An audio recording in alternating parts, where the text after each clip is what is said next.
ሰላም በድጋሚ ወገኖቼ አዲስ ለገባችሁ አሁን ከጥቂት ደቂቃዎች በፊት ላልነበራችሁ ሰላምታዬ እንደገና ይድረሳችሁ። እንግዳችን ብርጋዴር ጀነራል ኃይሉ ጎንፋ መስመር ላይ ይገኛሉ። እንግዲህ ለተወሰነ ሰዓት ከኛ ጋር ይቆያሉ። ብርጋዴር ጀነራል ኃይሉ እንኳን በደህና መጡ ይላሉ የኢትዮጵያ መዋያ መድረክ ታዳሚዎች። በአሁኑ ሰዓት ወደ 350 ታዳሚዎች ይገኛሉ። ለድምጽ ሙከራ ያህል እንኳን ደህና መጡ ለሚለው ሰላምታ እርስዎ አጸፋውን ቢመልሱ ድምጽውን ለመሞከር ያህል። አመሰግናለሁ። እንኳን ደህና ቆያችሁ ወገኖቼ። መልካም፣ በጣም አመሰግናለሁ ጀነራል ኃይሉ። በጣም ነው የማመሰግነው። እንደተሰማችሁ እርግጠኛ ነኝ ወገኖቼ። ጀነራል ኃይሉ ካሁን ወዲያ ትላንትን መኖር አቁመን ዛሬን እየኖርን ለነገ ማቀድ ብሎ ይሄ መዋያ መድረክ ወይም ኢካዴፍ ያምናል። በ1966 አብዮት ጊዜ 10 አመት የነበረች ህፃን አሁን የ50 አመት ጎልማሳ ትሆናለች። እንኳን ያጼ ሚኒልክን አገዛዝ ቀርቶ ያጼ ኃይለ ሥላሴን የዘውድ አገዛዝ የሚያውቁ ከ60 አመት በላይ ያሉ አረጋውያን ናቸው ማለት ይቻላል። ከ50 አመት በታች ያሉ ጎልማሶችና ወጣቶች የሚያውቁትና የሚኖሩበት ገሃድ ዓለም በትግሬ ነጻ አውጪ የግፍ አገዛዝ መሰደድን፣ መራብ፣ መታሰር፣ መታረዝና መገረፍ፣ መገደል ነው። ህዝባችን የሚረተለውን ኑሮ ይህን በመሆኑ ስለዚህ ማፋጣኝ መፍትሄ መፈለግ ይገባናል። አጽማቸው የረገፈ ቅድመ አያቶቻችን የፈጸሙትን መበዳደል እያሰላሰልን በምናብ ዓለም መኖር አይገባንም። ኦነግ ይህን ተገንዝቦ ትግሉን ለመምራት በመዘጋጀቱ ይህ የኢትዮጵያውያን መዋያ መድረክ ወይም ኢካዴፍ ምስጋናውን በቅድሚያ ያቀርባል። ጀነራል ኃይሉ የመጀመሪያው ጥያቄ እንግዲህ ይሄን በማድረጋችሁ ምን ያህል ምስጋናችንን ካቀረበን በኋላ የመጀመሪያ ጥያቄ የሚሆነው ኦነግ ያቋም ለውጥ ከወሰደ በኋላ ያለው ሁኔታ ምንድነው? ሰፋ አድርገው ቢገልጹልን። ጥሩ አመሰግናለሁ። እንግዲህ ያቋም ለውጥ ወይም ሌላ አስተሳሰብ አይነት በሚለው ቃላት አልመርጠውም። የኦሮሞ ህዝብ የፖለቲካ እድገት ውጤት ነው። እድገቱ ነው ለዚህ ያበቃል። እንግዲህ በአጠቃላይ ወደዚህ ውሳኔ ከማድረሳችን በፊት የኦሮሞ ህዝብ ትግል ረጅም ጊዜ ያስቆጠረና በጣም ታላላቅ ድሎችን ያስመዘገበ ትግል ነው። በተለይ በኦሮሞ ነጻነት የሚመራው ትግል በመሰረቱ በኦሮሞ ህዝብ ዘንድ ከፍተኛ ተወዳጅነት እና ተቀባይነት ያለው መሪ ድርጅት ነው። ይሄ መሪ ድርጅት ከዓለም አቀፋዊ ሀገራዊ እና አካባቢያዊ ሁኔታ እንዲሁም ከኢትዮጵያ የፖለቲካ አስተሳሰብና እድገት ጋር ራሱንም ማስተካከልና መቃኘት ስለነበረበት ይሄ ነገር የፕሮግራማችን ወይም የድርጅቱ የመሪ ፖለቲካ አካሄዱን ማሳደግና ከህዝቡና ከአገሪቱ ተጨባጭ ሁኔታ ጋር ማዋሃድ ስለነበረበት ነው የድርጅቱ አባላትና ጠቅላላ ጉባኤ አድርጎ በማዕከላዊ ኮሚቴ ደረጃ ይሄ ውሳኔ እንዲሰጥ የተደረገው። ስለዚህ የኦሮሞ ህዝብ በኦሮሞ ነጻነት ትግል የሚመራው የፖለቲካ እድገት ውጤት ነው። ይሄን መድረክ የፈጠረው ወይም የተወሰኑ ኃይሎች ወይም ቡድኖች ወይም ግለሰቦች የፈጠሩት አይነት አይደለም። በብዙ ጊዜ ሲካሄድበትና ሲወያዩበት የነበረ ውጤት ነው ይሄ መድረክ የፈጠረው። ይሄን ካልኩ በኋላ ይሄን አዲስ የፖለቲካ እድገት በኦሮሞ የትግል ጎራ ውስጥ ከተከሰተ በኋላ ያለው ሁኔታ በመሰረቱ በመጀመሪያውም ደረጃ የኦሮሞ ህዝብ ትግል በንቃት ሲሳተፍበት የነበረና አዲሱ ትውልድም የራሱን ሚናና ድርሻውን በላቀ ደረጃ ሲወጣ የነበረ ነው። ይህን የላቀ ድርሻውን ወደ አገር አቀፍ ደረጃና ሁለገብ ወደ ሆነው የትግል አቅጣጫ መምራት ስለነበረብን ይሄ ድርጅቱ ውሳኔ ላይ ደርሷል። ይሄ ውሳኔ ላይ ከደረሰ በኋላ ህዝቡም በተለያዩ የህብረተሰብ ክፍሎች ስፔሻሊ ወጣቱ ክፍል እና ከዚህ በፊትም ትግሉ ውስጥ ከፍተኛ ሚና የነበራቸው እና ከፍተኛ መስዋዕትነት የከፈሉት የህብረተሰብ ክፍሎችም ከፍተኛ ድጋፍ ያደረጉበትና ይሄ ነገር ወደ አዲስ ምዕራፍ የተሸጋገረበትን አካሄድ ከሌሎች የኢትዮጵያ ጭቁን ወገኖች ጋር በመሆን አሁን ያለውን ስርዓት የሚታየውና የሚዳሰሰው ሁሉም ህዝብ የትላንቱም የዛሬውም ትውልድ የሚያውቀውን በጋራ መታገልና ለጋራ የሆነች ለሁላችንም ቤት የሆነች ገዢዎች የሚፈልጓት ሳይሆን ህዝቡ የሚፈልጋት ሀገር እንፍጠር የሚል ከፍተኛ ድጋፍና ተሳትፎ የተደረገበት ሁኔታ ነው የተፈጠረው በኦሮሞ ህዝብ ዘንድ በተለይ።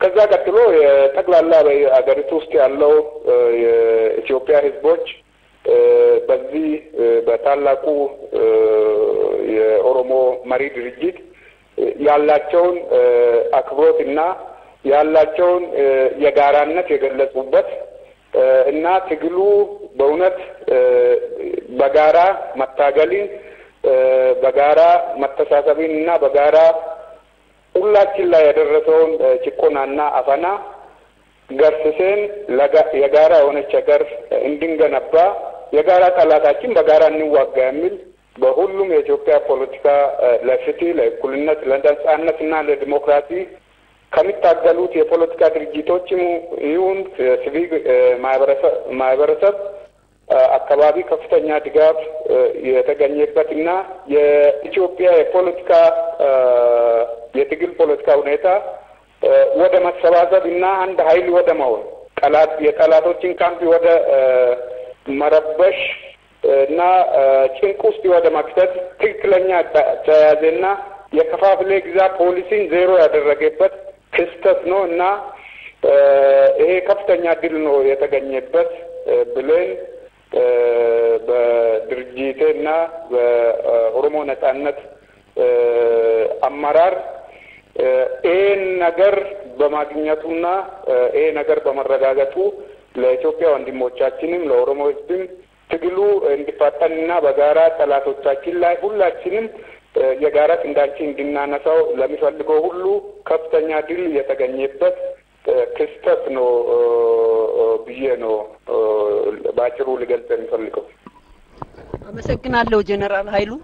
እንደሚያውቁት የፖለቲካ ድርጅቶቻችን እንደ ቡሄ ጎጆ በየመንደሩ ተኮልኩለዋል። ሁሉም የየራሱን ዓለም ፈጥሮ በህልም ዓለም የሚኖር በሚመስል መልኩ የተዘበራረቀ ነው።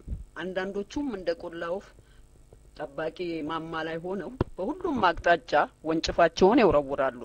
ይሄን ሁሉ ዝብርቅርቅ ኃይል በርሶ አመለካከት እንዴት ማቀናጀት ይቻላል ይላሉ? እውነት ነው። ይሄ ነገር የጋራ ጠላት እያለን በጋራ ከመታገል ይልቅ በየቀየው በየአካባቢው በየግለሰቡና በተለያየ የድርጅት ስም መታገል በእውነቱ አገራችን ፍትህ፣ ዲሞክራሲና ነጻነት እንዳታገኝ አገሪቷ ህዝቦች እንዳትሆንና ግለሰቦች እንድትሆን ያደረገ አካሄድ ነው። ይሄ አካሄድ ህዝቡን ጎድተዋል፣ ገዢዎችን ጠቅመዋል፣ ዘራፊዎችንና ጨቋኞችን እድሜ እንዲያገኙና እንደፈለጉ ህዝቡን እንዲንቁ አድርጎታል።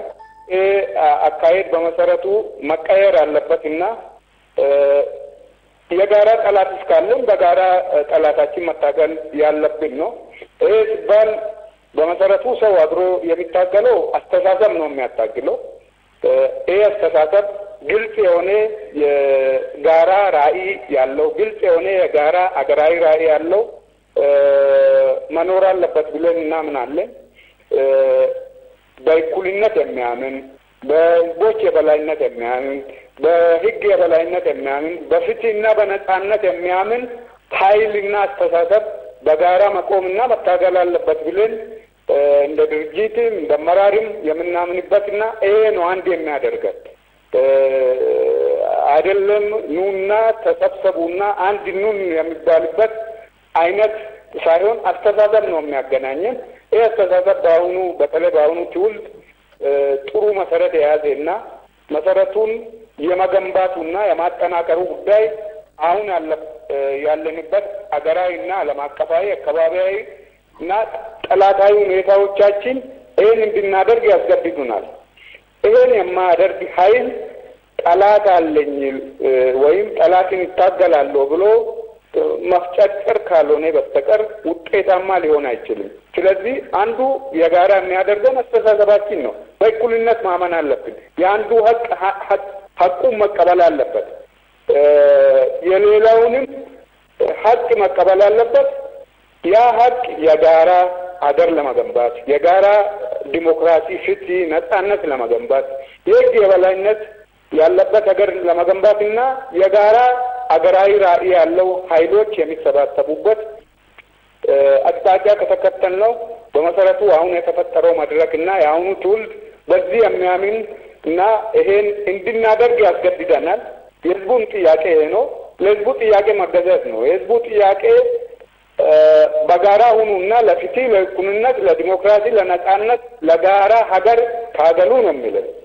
ስለዚህ ይሄን የማይቀበልና ይሄን የማያስተናግድ ኃይል ወይም ቡድን ወይም ግለሰብ በመሰረቱ ብቻውን መቆም ካልሆነ ምንም ማድረግ አይቻልም። እንደዚህ አይነት ሰዎችን ወይም ግለሰቦችን ወይም ቡድኖችን ከቻሉ ወደ ህዝቡ ጥያቄ እንዲቀላቀሉ ማድረግ፣ ካልቻሉ በጎን አልፎ ኃይሎች ሊሰባሰቡ የሚችሉበትን ሁኔታ መፍጠር ነው። ማድረግ የሚቻለው ይሄ ነው። ስለዚህ ይህን ከማድረግ አንጻር በሀገር ውስጥም በውጭ ሀገርም ያለው ኃይል በአሁኑ ጊዜ በዓለም ላይ የተፈጠረው አሁንም በአካባቢያችን እያየን ያለ ነው። ምንድን ነው አንድ ህዝቡን የሚያስማማው የህዝቡን ጥያቄ መቀበልና ማስተናገል፣ ለሱ ተገዢ መሆን ነው። ስለዚህ ይህን ማድረግ ከቻል በመሰረቱ የተለያየ ስም ቢኖረውም በዚህ ጋራ ራዕይ ጉዳይ ላይ መሰባሰብና ማደራጀት ከቻል በመሰረቱ ጥቂት ኃይሎች ብዙሃንን የሚገዙበትና ሺዎች ሚሊዮኖችን የሚያንበረክኩበት ሂደትና ታሪክ የሚያበቃበትን የጋራ የሀገር የምንገነባበትን አዲስ ምዕራፍ እንከፍታለን የሚል አስተሳሰብ አለና ስለዚህ የጋራ እንዲሰባሰቡ የሚያደርገን የህዝቡ ጥያቄና የጋራ ራዕይ ያላቸው ኃይሎች እንዲሰባሰቡ ለህዝቡ ተገዢ መሆን አለባቸው የሚል አስተያየት ነው አለ። አመሰግናለሁ ጀነራል። እርግጠኛ ነኝ ባለፈው በኢሳት ቴሌቪዥን ላይ ሳይሰሙት አልቀሩም። ቪኪ አንደርሰን በትግሬ ነጻ አውጪ የሚመራውና ኢትዮጵያን አፍኖ እየጨፈጨፈ ያለውን መንግስት በወታደር ኃይል ማጠናከር እንደሚገባና ይህንንም አሜሪካ እገዛ እያደረገችለት እንደሆነ ተናግራለች። ሌላው ደግሞ ወያኔን ለስልጣን ካበቁት መካከል ሄርማን ኮል አሜሪካ ከሰብአዊ መብት ይልቅ ለስትራቴጂ ቅድሚያ ትሰጣለች ብሎ በግልጽ አስቀምጦታል። ይህም ማለት እንግዲህ ከ90 ሚሊዮን የኢትዮጵያ ህዝብ ረሃብ፣ ስደት፣ እስራት፣ ግርፋትና ጅምላ ፍጅት ይልቅ ስታርባክስ ኢትዮጵያ ውስጥ ካለው የቡና እርሻ የሚያገኘው ጥቅም ይበልጥ ያሳስበዋል፣ ያስጨንቀዋል። ስለዚህ የሀገርን ጥቅም አሳልፎ የሚሸጠውን ቅጥረኛ የወያኔ አገዛዝ ይደግፋሉ ማለት ነው። ይህ ደግሞ የሚያሳየው ኢትዮጵያውያን ያለብንን የትግል ስፋትና ጥልቀት ነው። ለዚህ የእርሶ ግንባር ኦነግ ምን ያህል አስባችሁበታል? እውነት ነው እንግዲህ ማንኛውም ሀገር የሀገራዊ ፍላጎት ኢንተረስት አለው። የማንኛውም ከውጭ ሀገር ወይም ከውጭ ኃይል ለሌላ ሀገር በስጦታ የሚሰጠው ነጻነት የለም፣ በስጦታ የሚሰጠው ዲሞክራሲና እኩልነት የለም። ምክንያቱም ሌሎች ሀገሮች አንተ በምታደርገው ላይ ነው ድጋፍ ሊሰጡ የሚችሉት እንጂ በተቻላቸው መጠን የሚያስቀድሙት ጥቅማቸው ነው። አቅምንና ኃይልን ካላስተባበርከው ወይም የጋራ ራዕይ ከሌለው ሁሉም በተቻለ መጠን ያለኝ ሀብት ያለኝ አቅም ያለኝ ሰብአዊና ማቴሪያላዊ ሀብቶችን የራሱ ማድረግን ነው የሚፈልገው። ስለዚህ የተለያዩ ኑሮች ስላሉት ወይም ስለ ተነበዩ ሳይሆን በተጨባጭ እያየን ያለው ነው። ለብዙ አመታት በድህነት ውስጥ እንድንቆይ በጣም አስከፊ በዓለም ዘንድ ስማችን እንዲጠፋና ያልሆነ ኢሜጅ እንዲኖረን ያደረገን ትልቁ ችግራችን በሀገራችን የጋራ ራዕይ ያለው ኃይልና ድርጅቶች አለመተባበራቸው ነው። ይሄ ጥቂት ገዢዎች ጀርባቸው ወይም ደጀናቸውን ውጭ አድርጎ ሀገሪቱን እያዘረፉና ራሳቸውም እየዘረፉ የሀገር ክብርን አሳልፈው እየሸጡና ህዝቡንም ለዘላለም በድህነት እንዲኖር ተዋርዶ እንዲኖር በረሃብ እንዲኖር አድርጎታል። ስለዚህ ይሄ ታሪክ ገዢዎች የሚኖሩት ሁልጊዜ ሀገርን እያዘረፉና በህዝቡ ውርደት ራሳቸው ይከብራሉ። ስለዚህ ይሄ መካሄድ አለበት። እንደ ኦሮሞ ነጻነት ግንባር ከሁሉም በፊት በሀገሪቱ ውስጥ ሰላም ሊነግስ ብልጽግና ሊመጣ ውርደት ሊያበቃ የሚችለው የህዝቦች የበላይነት የተረጋገጠችበት አገሪቷ የጋራ የሆነችበት አንዱ የአንዱን ሀቅ የሚያውቅበት የሚያከብርበት የሚከባበርበት ዲሞክራሲ፣ ፍትህ፣ እኩልነት የነገሰበትን ራዕይ ያለው ኃይል በኢትዮጵያ ውስጥ መፈጠር አለበት ነው። ይህን ከመፍጠር አንጻር የኦሮሞ ነጻነት ግንባር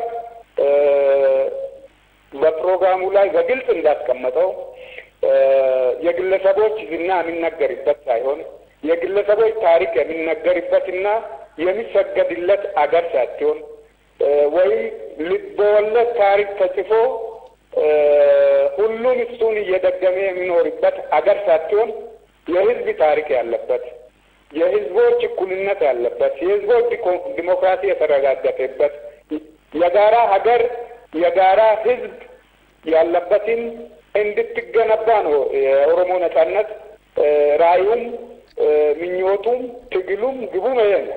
ስለዚህ ከዚህ አንጻር የኦሮሞ ነጻነት ግንባር ከሱ የሚፈለገውን ድርሻውን ለመወጣት አገራዊ ግዴታም አለበት፣ ሞራላዊ ግዴታም አለበት። እንደ ህዝብም በጣም ትልቅ ህዝብ ነው፣ ክብር ህዝብ ነው። ከድሮ ታሪካችንም ከገዳ ታሪካችንም ስንነሳ እኩልነትን፣ ፍትህን፣ ዲሞክራሲ፣ መከባበር እንዲሰፍንበት የሚያደርግ የድሮ ታሪክ አለ። ይሄ ታሪካችን የጋራ ማድረግ አለብን። ከውጭ አምጥተን የገነባነውን ይልቅ አገር በቀል ዲሞክራሲ የምንገነባበትን አካሄድ ማጥፈን አለብን ብለን እናምናለን። ድርጅቶች ከማንኛውም ዲሞክራሲ ኃይሎች ይሄን ራዕይ እውነተኛ ህዝባዊ ራዕይ ካላቸው ኃይሎች ጋር ማስተባበር እና መተባበር አለበት ብሎ ያምናል። ስለዚህ ከዚህ አንጻር የኦሮሞ ነጻነት ግንባር ትልቅ ህዝብና ኩሩ ህዝብ ይዞ ከሌሎች የኢትዮጵያ ህዝቦች ጋር በመሆን የጋራ አገራዊ ራዕይ ያለውን እና የጋራ እኩልነት፣ ነጻነት፣ ዲሞክራሲ ለመገንባት ዝግጁ እና ግልጽ የሆነ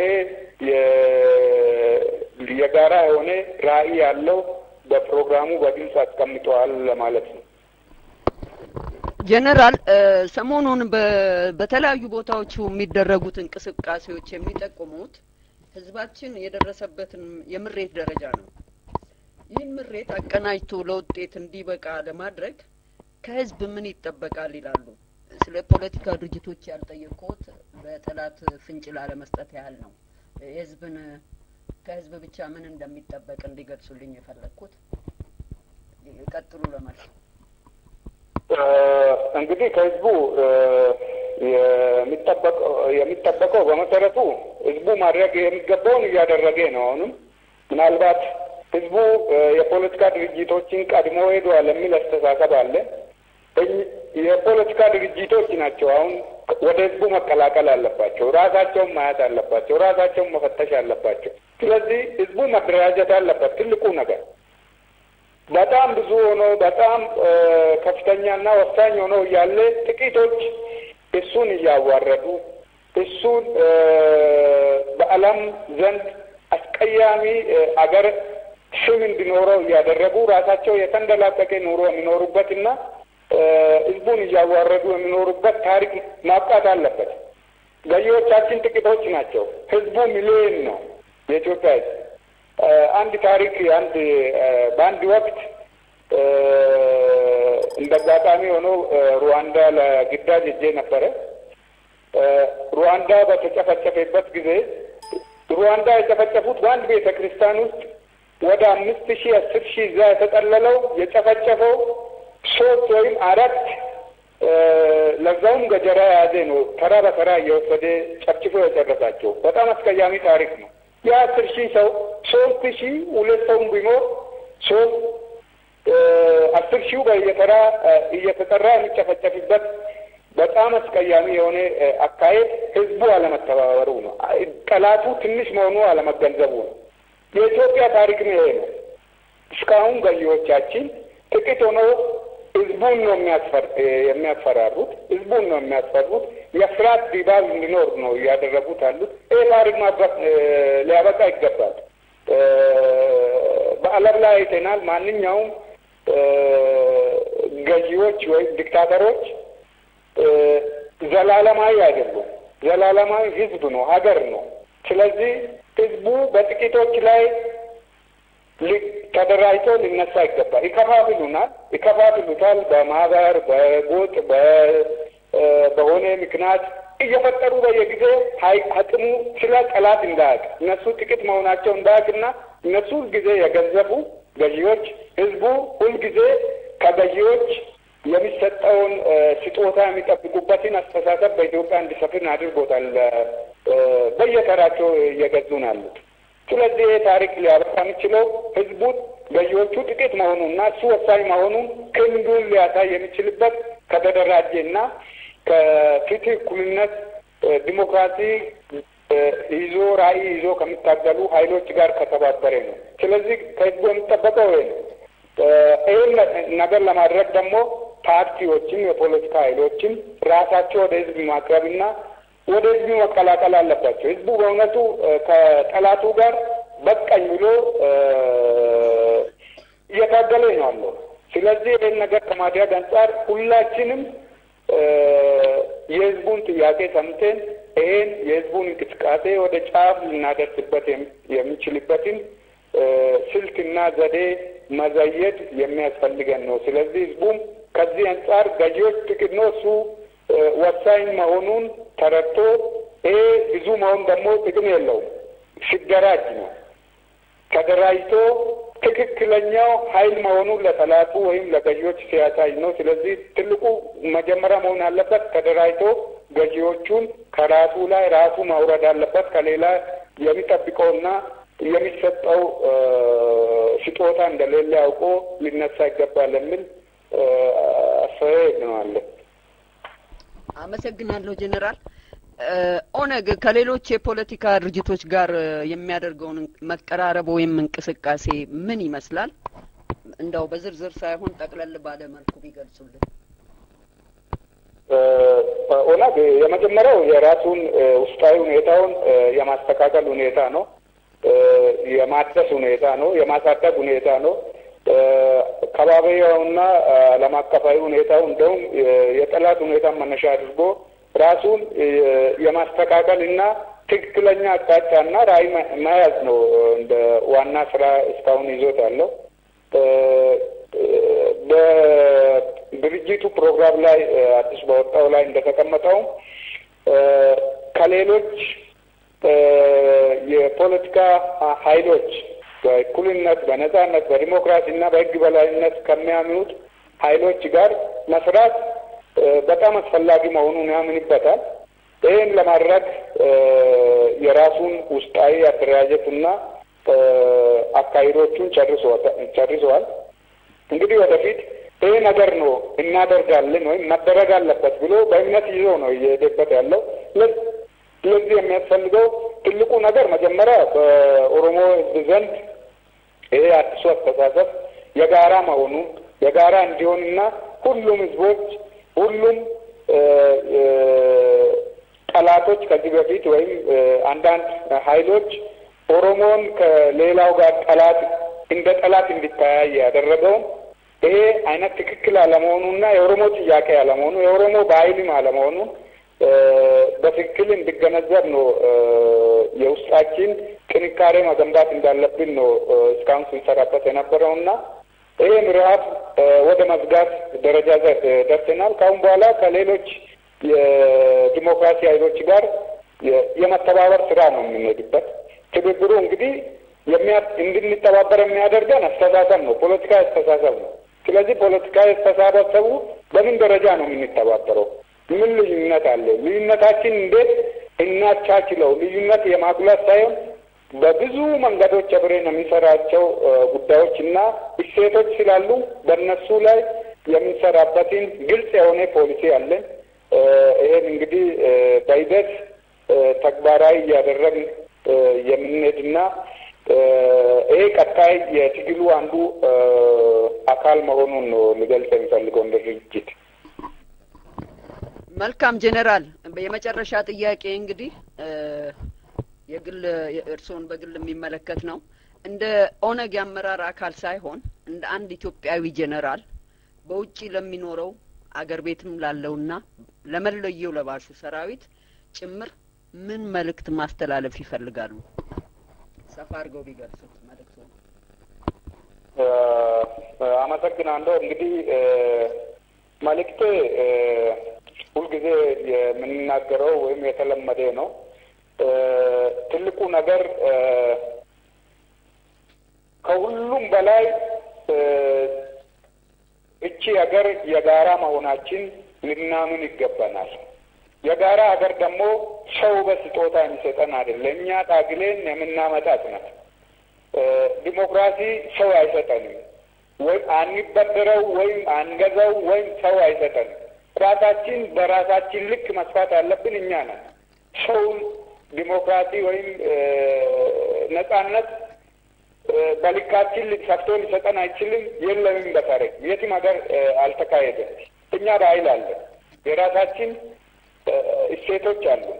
እነዚህም ጥሩ ባህሎች ጥሩ እሴቶቻችን ልናጠናክረው የሚገባን እኛ ነን። ይህን እንዳናጠናክር የሚያደርገን ደግሞ በየኃይሎች አሉ። እንድንከፋፈል አንድ እንዳንሆን አንድና አንድ ብቻ ጠላታችን እንዳናይ የሚያደርግና የፍርሃት በቤታችን በቤተሰባችን በመላ ሀገሪቱ እንዲነክስ አድርጎናል። ከዚህ መውጣት አለብን። ይሄን ከዚህ ካልወጣን የምንፈልገውን ልናገኘው አንችልም። ስለዚህ ትልቁ ነገር እኔ ነኝ ባለቤቱ፣ ሀገሪቱን ዲሞክራሲ ማምጣት ያለብኝ እኔ ነኝ፣ ነጻነት ማግኘት ያለብኝ እኔ ነኝ፣ ፍትህ ማግኘት ያለብኝ እኔ ነኝ፣ ከጥቂቶች መውሰድ ያለብኝ እኔ ነኝ ብሎ ህዝቡ ሊያምንበት፣ ሊደራጅበት፣ ሊተባበርበት ይገባል የሚል ጥሪ አለኝ። ሁለተኛ የኢትዮጵያ ውስጥ ያሉት አሁን በተለያየ ምክንያት በገዢዎች ጋር ተባብሮ የሚሰሩት የሴኩሪቲ ኃይሎች ማለት የጸጥታ ኃይሎች እና የመንግስት ሰራተኞች ምናልባት ከግማሽ በላይ ለትናንሽ ለኑሮ አሁን የተፈጠረውን ችግር እና ቤተሰቡን ለማስተዳደር ከሱ ጋር ተጠግቶ ነው አለው። ይሄን ምን ጊዜም የሚደረግ ነው። ይሁን እንጂ መሰረታዊ ነገር መረሳት የሌለበት ነገር ነው። ስርዓት ምን ጊዜም እስከ ዘላለም አይቆይም። ህዝብ ነው እስከ ዘላለም የሚቆየው። ታሪክ ነው እስከ መጨረሻ አብሮ የሚቆየው። ስም ነው እስከ መጨረሻ አብሮ የሚቆየው። ስለዚህ ከህዝብ የወገን ኃይል ሁልጊዜ በታሪክም በቤተሰቡም ደረጃም በአገር ደረጃም ትልቅ ተቀባይነት ያለውና ታሪክ የማይረሳው ስራ ነው። ከህዝብ ጋር የወገን ኃይል ማለት ነው። አይጣልም። ስለዚህ ለአንዳንድ ጊዜያዊ ጥቅም ተብሎ ህዝቡ መሸጥ የለበትም። ህዝቡ ያለአግባብ እንዲገደል እያደረጉት እንዲታሰር እያደረጉ በጣም አስቀያሚ በሆነ ሁኔታ እንዲያዝ ያደረጉት ያገዙት ያሉትን ገዢዎች መሳሪያ መሆን የለበትም። ከህዝቡ ማወገን አለበት። ስለዚህ ከህዝቡ ለማወገን ምንም ሌላ የሚያስፈልገው ነገር የለም። ህዝቡ እናቱ፣ አባቱ፣ ልጁን፣ ወንድሙ፣ እህቱን ማየት አለበት። እነሱ የሚኖሩበት ለምንድን ነው እንደዚህ የሆኑት? ለምንድን ነው? ገዢዎችን ደግሞ በተቃራኒው ማየት መቻል አለበት። ገዢዎች በጣም በተንደላቀቀ ኑሮ እየኖሩ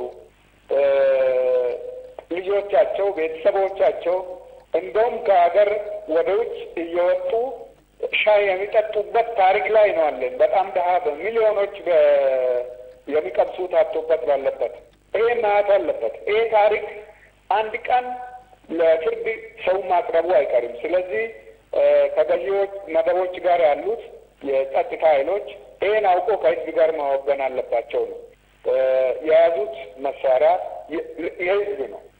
እዛ እንዲቀመጡ ያደረጋቸውና የሚከፈላቸው ደሞዝ ከእናቱ ከአባቱ መቀነት ተፈቶ የተሰጣቸው ነው። ስለዚህ ይህን አውቆ ከህዝብ ጋር እንዲወግኑና ህዝባዊ አስተሳሰባቸው እንዲያበለጽጉ ነው። ከታሪክ እንዲማሩ ነው። ከጎረቤት እንዲማሩ ነው። አሁን እየተደረገ ያለው ዓለም ላይ እየተስፋፋ ያለው የዲሞክራሲ እንቅስቃሴና ለውጦች አይኑንና ጆሮውን ከፍቶ ሊያየው ይገባል። ምንም ሌላ ትምህርት የሚያስፈልገው ነገር ስላልሆነ፣ ስለዚህ ገዢዎች ነገ ይወርዳሉ። እሱ ከህዝብ ጋር ከአባቱ ከልጁ ከወንድሙ ጋር ይቀራልና ይሄ ነገር ህዝቡን ከመጉዳት እንዲቆጠቡና ከህዝቡ የትግል ጎራ እንዲቀላቀሉ ለመንግስት ሰራተኞችና ለጸጥታ ኃይሎች ጥሪዬን አቀርባለሁ። ሌላ የፖለቲካ ፓርቲዎች ነው። የፖለቲካ ፓርቲዎች ምናልባት የተለያየ ስም ሊኖራቸው ይችላል። እዛ ሀገር ውስጥ ሁሉም የበለጸገች ሀገር እንፈልጋታለን፣ ዲሞክራሲ ያለበት ሀገር እንፈልጋታለን፣ እኩልነት ፍትህ የነገሰበት ሀገር እንፈልጋለን። ይሄን ፍላጎት እና ተግባር የተለያየ ነው። ስለዚህ አሁን ወደ ተግባር መግባት አለብን። አሁን ከአሁን በኋላ እንዲህ ነው የሚፈልገው የሚባል ደረጃ ልናበቃው ይገባናል። አንዳንድ የተቀራረበ ፕሮግራም አላቸው። በጣም በብዙ መንገዶች አብሮ ሊያሰራቸው የሚችለውን ነገር ወደ አንድ ማጣመሩና ድርጅቶች ከመብዛት ይልቅ የጋራ ራዕይ ላይ የምንረባረብበትን አንድ አይነት አስተሳሰብ ይዘን የጋራ ትግል የምናካሄድበትን መድረኮች እንዲፈጠሩ ራሳችንም መስዋዕትን ማድረግ አለብን። የትላንትናውን ቁርሾ መተው አለብን። የትላንትናውን ታሪክ ለታሪክ እንተው። የወደፊት ኑሮ እንኑር። የትላንትናው ኑሮ ትተን የትላንትናውን ኑሮ ብዙ ጊዜ ታሪክ ከምንናገረው የወደፊት የልጆቻችን እና የመጪው ትውልድ እየተናገርን የምንኖር ሰዎችና አመራሮች እንድንሆን ነው። ስለዚህ ከዚህ አንጻር የፖለቲካ ድርጅቶች ልዩነቶቻቸውን አቻችሎ በብዙ መንገዶች አብሮ የሚሰሩትን ጉዳዮች ላይ አብሮ እንድንሰራ ጥሪዬን አቀርባለሁ። ሌላ የውጭ ሀገር የሚኖረው ኢትዮጵያዊ ነው። በዚህ በውጭ ሀገር የሚኖረው ምናልባት ማንኛውም ድሀ ብትሆንም ሀገር የመሰለች የለም። ምንም ሀብታም ቢሆን፣ ምንም የተማረ ቢሆን፣ ምንም ጥሩ ቤት አግኝቶ እዛ ቢኖርም አገር የት ነው ሲባል ኢትዮጵያ ነው ማለቱ አይቀርም። የተወለደበትን ቦታ አመዱን ማስታወቅ አለበት።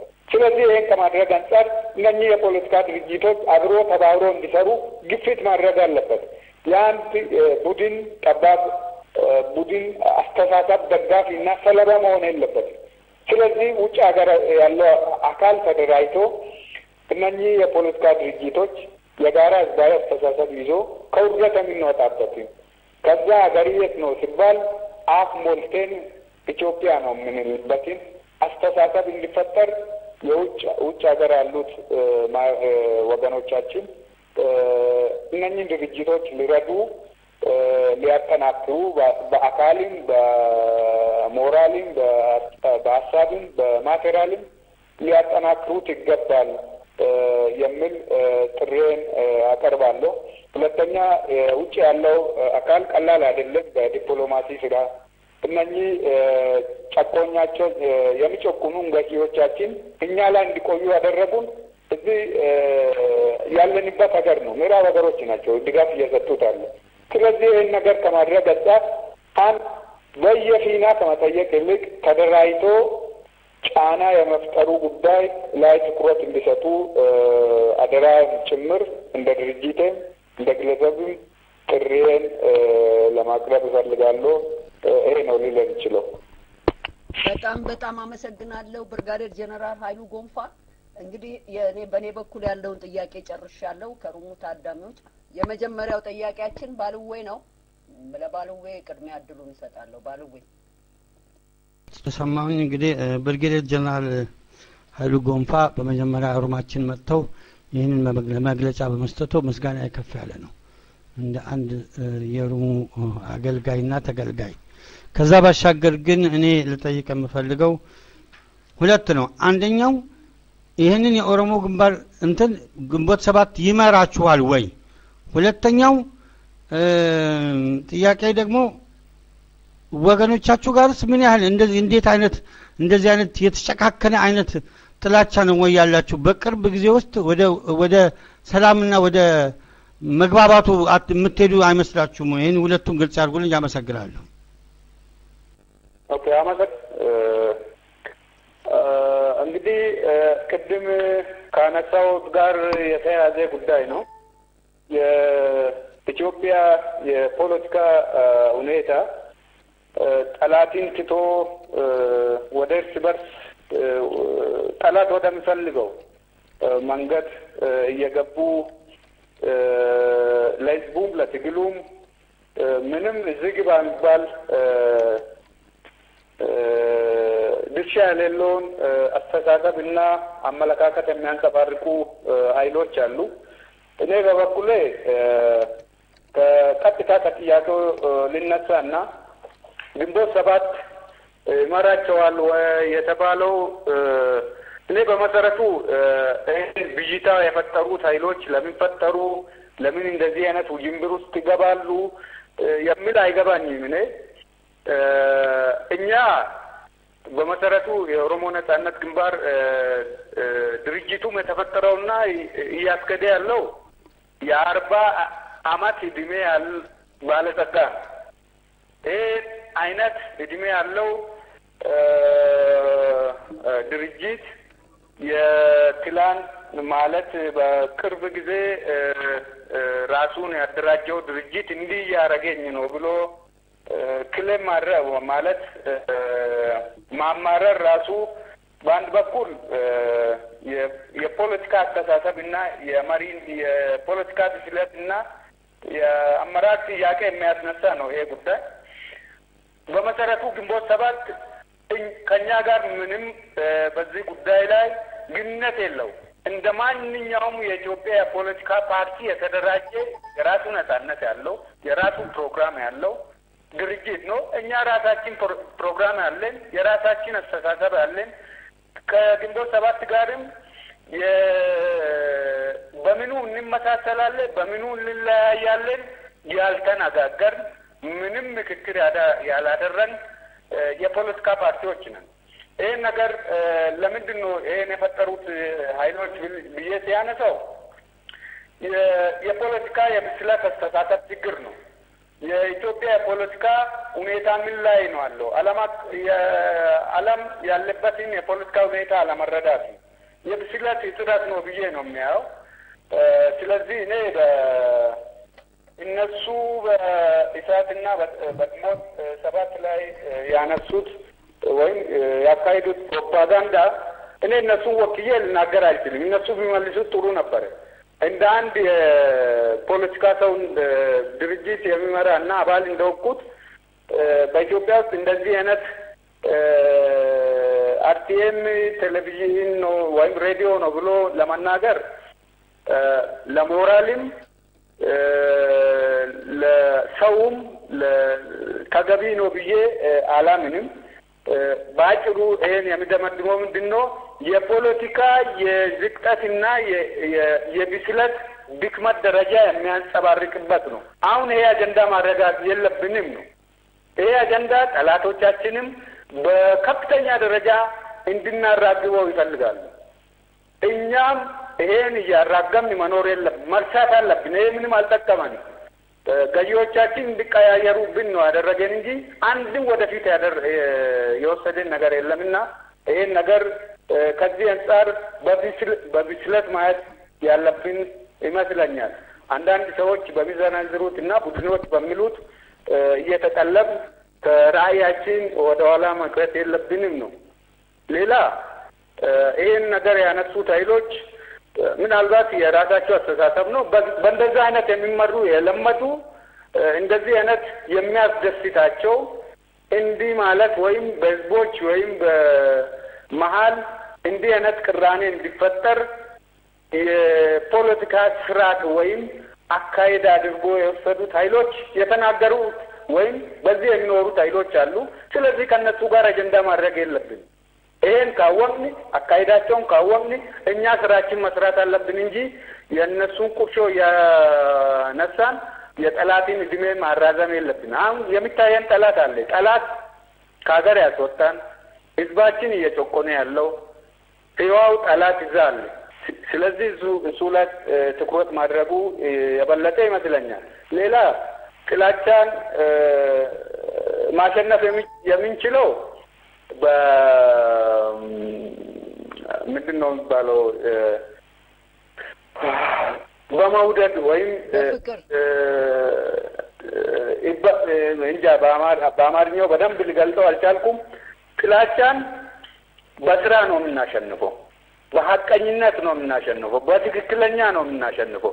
ስለዚህ ይህን ነገር ከማድረግ አንጻር እኛ ጥላቻን በጥላቻ መመለስ የለብንም። በብስለትና ስራችን በመስራት የጋራ ጠላታችን ላይ ትኩረት በመስጠት መሄድ አለብን ነው። በተቻለ እንደዚህ አይነት አስተሳሰቦች በማንኛውም ማህበረሰብ ውስጥ አለ። በኦሮሞ ማህበረሰብ ውስጥም አለ፣ በአማራም፣ በትግሬውም፣ በወላይታውም በሁሉም ማህበረሰብ ውስጥ አሉ። ስለዚህ እነሱን አጀንዳ እያራገብን መኖር የለብንም። እነሱ ወደ ጎን ትተን ማለፍ አለብን የሚል ነው ባጭሩ ልል የምችለው። አመሰግናለሁ። ቀጣዩ ጥያቄያችን እና ጀነራል ከማል ገልቹን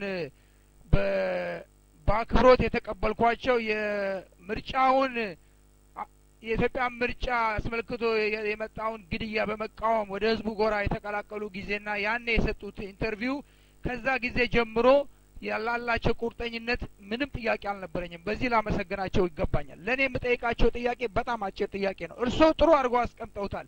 የኢትዮጵያ ትግል በጣም ጥቂት የሆኑ ሚሊዮነሮችና ዘራፊዎችና ምንም በሌለው ህዝብ መካከል ያለ ትግል ነው ብለው አስቀምጠውታል። መልካም። እነዚህ ልናሸንፍ የምንችለው እንዳሉት በደጅ ያለነው በዲፕሎማሲ የሀገር ቤቱም ህዝብ አሻፈረኝ ብሎ መነሳት አለበት ብሏል። ነገር ግን አሁን አንገብጋቢ መስሎ የታየኝና የሶም ድርጅት ማድረግ አለበት ብዬ የማምነው ዛሬ የኢትዮጵያ ገበሬ በኦሮሞ በምዕራብ ኢትዮጵያ እየተፈናቀለ መሬቱ ለውጭ ሰዎች እየተሰጠ በአገሩ ላይ እያለቀሰ ነው። ይህንን ህዝብ ምን ማድረግ አለበት ብለው ይሞክራሉ? እሱ እስከ መቼ መሬቱን እያስረከበ እያለቀሰ ለውጭ ሰዎች ጫማ ስር እየወደቀ በባሪያ ደሞዝ ይተዳደራል? አንድ ማድረግ የሚገባበትን እርምጃ ህዝቡ የሶም ድርጅት ከሌላው ጋር ሆኖ ይሄ ትልቅ አንገብጋቢ ጥያቄ ነው፣ የዓለምን ህዝብን አትኩሮት የሳበና በዚህ ላይ መወሰድ ያለበት ነገር እርምጃ ነው ብሎት እኔ ማነው ጀነራል ኃይሉ እህል ተበቅሎ ታጭዶ ጎተራስ ገብቶ በአውሮፕላን በመርከብ ሲጓጓዝ ጊዜ ይፈጃል። የአገሬው ህዝብ ምን ማድረግ አለበት? ይሄን ጠይቀውታለሁ። አመሰግናለሁ። አመሰግናለሁ። እንግዲህ እውነት ነው አሁን ያነሱት በኢትዮጵያ ታሪክ ውስጥ በድሮ ጊዜ ወረራ መልክ ነበር። ሰው መጥቶ መሬት ወሰደ ሲባል አዋጅ ይታወጅና ሁሉም የተወሰደውን መሬት ለመመለስ ወደ ውጊያ ይሄድ ነበር። አሁን ወያኔ ያደረገው ቢኖር ዘመናዊ በሆነ መልኩ በኢንቨስትመንት ስም አገሪቷን ዳር ብቻም ሳይሆን መሀሏን ነው ሸጣት። እዚህ ድንበር አለን ወይም እዚህ አካባቢ ነው የቀረብን የሚባል ቦታ የለንም። የትም ቦታ ሊሸጥ የሚችል የትም ቦታ በዶላር ሊለወጥ የሚችል ሁኔታ ፈጥሯል። እኔ ከመሬቱ በላይ ህዝቡም ተሽጧል። ህዝቡ በጣም በከፋ መልኩ እየተወረደ የሚኖርበት ሀገር ሆነናል። እንደዚህ አይነት ታሪክ ነው አለ። በሚሊዮን የሚቆጠር እየተራበ በሚሊዮን የሚቆጠር ከውጭ እያደረ በሚሊዮን የሚቆጠር ህዝብ ዛሬ ውዬ ነገን ልብላ ብሎ ጥያቄ የሚያነሳበት ሀገር ነው አለ። ይሄ ከጠቅላላ ኢኮኖሚ አንጻር ስናይ ነው። ሌላ እንደ ሰው የተካሄደበትና ዲሞክራሲያዊ መብቱ የተነፈገ ህዝብ ነው ሀገራችን እየሆነች ያለችው። ባለፈው ምንም ሳያፍሩ አብሮ ሻይ መጠጣት፣ አብሮ ማሄድ፣ ይሄ ማለት ቶለሳ ከበዳሳ መሐመድ ከአበራ ጋር ማሄድ ያስጠይቃል ብሎ ህግ አውጥቶልናል። ከዚህ በላይ ውርደት የለም። ምንም ይሄ ክልክል ነው ብሎናል። ስለዚህ የኢትዮጵያ ማድረግ አለበት በእውነቱ በንግግር ብቻም ሳይሆን ወደ ተግባር ወደ ተጨባጭ መውረድ አለበት።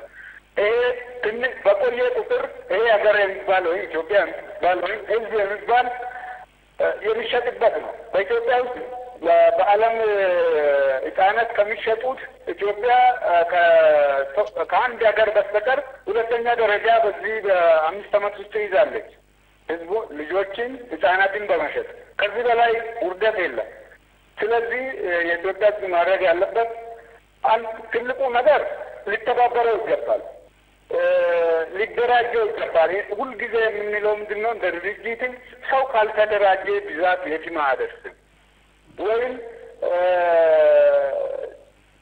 ጭቆና ስላለ ስላማረረው በግለሰብ ደረጃ ሄዶ አንዳንድ ሰዎች አሁን እያደረጉት ያለው እየተኮሱበት እየገደሉ ወይም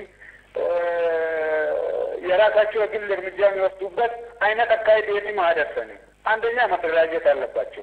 ከመሪ ድርጅቶቹ ጋር መቀናጀት አለበት። ይሄ እንዳያደርግ ነው ጠላት እያደረገ ያለው። ስለዚህ ይሄን ማፍረስ አለበት። አንዱ ድባብ የፍርሃት ድባብ ከራሱ ላይ መግፈፍ አለበት ነው። ስለዚህ ማድረግ አለብን። መሬታችን ብቻም ሳይሆን እየተሸጠ ያለው የኢትዮጵያ ህጻናትን እየተሸጠች ነው። በተለይ ኦሮሞ በጣም በሚያስቀይም ሁኔታ በባህር ላይ በዚህ የመን እያለቀ ያለው ኢትዮጵያዊ የተለያዩ የኢትዮጵያ ማህበረሰቦች ቢኖሩበትም አብዛኛው እዛ እያለቀ ያለው የኦሮሞ ሴት ወጣቶች ናቸው። የኦሮሞ ሴት ወጣት ልጆች ናቸው። ስለዚህ ሁሉ እየተደረገ ያለው አገር እያለ አገር እንደሌለ እንዲሰማን አድርጎናል።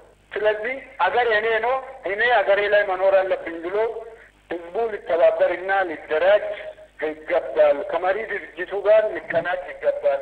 ይህን ነገር በኃላፊነት እኔን ራሴን ነጻ ማውጣት አለብኝ የሚል ብቻውን ሳይሆን አንድ ከሆነ 2 3 ከሆነ 6 የሆነ ራሱን እያደራጀ መሄድ አለበት የሚል አስተሳሰብ ነው ያለኝ ወንድም ነው። አመሰግናለሁ። የሚቀጥለው ጥያቄያችን ፍትሃዊ ሀገር ነው። ፍትሃዊ ማይክል አንዳንድ ቡድን ይሰማል? ኦኬ፣ አመሰግናለሁ። የኔ ጥያቄ ኦኔግ የትጥቅ ትግል ከጀመረ 30 አመት ሆኖታል። እስካሁን ድረስ ግን ትንሽ መሬት እንኳን ነጻ ያወጣው ነገር የለም። ከምን የተነሳ ነው? ችግሩ ምንድነው? ሁለተኛ ጥያቄ ጀነራል ከማል ገልቹ በቁም እስር ናቸው ያሉ ይባላልና ምን መልስ ይሰጡናል? አመሰግናለሁ።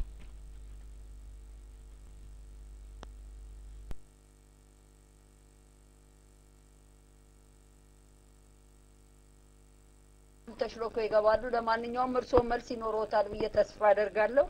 እስቲ ለቀረበው ጥያቄ መልስ ይስጡ።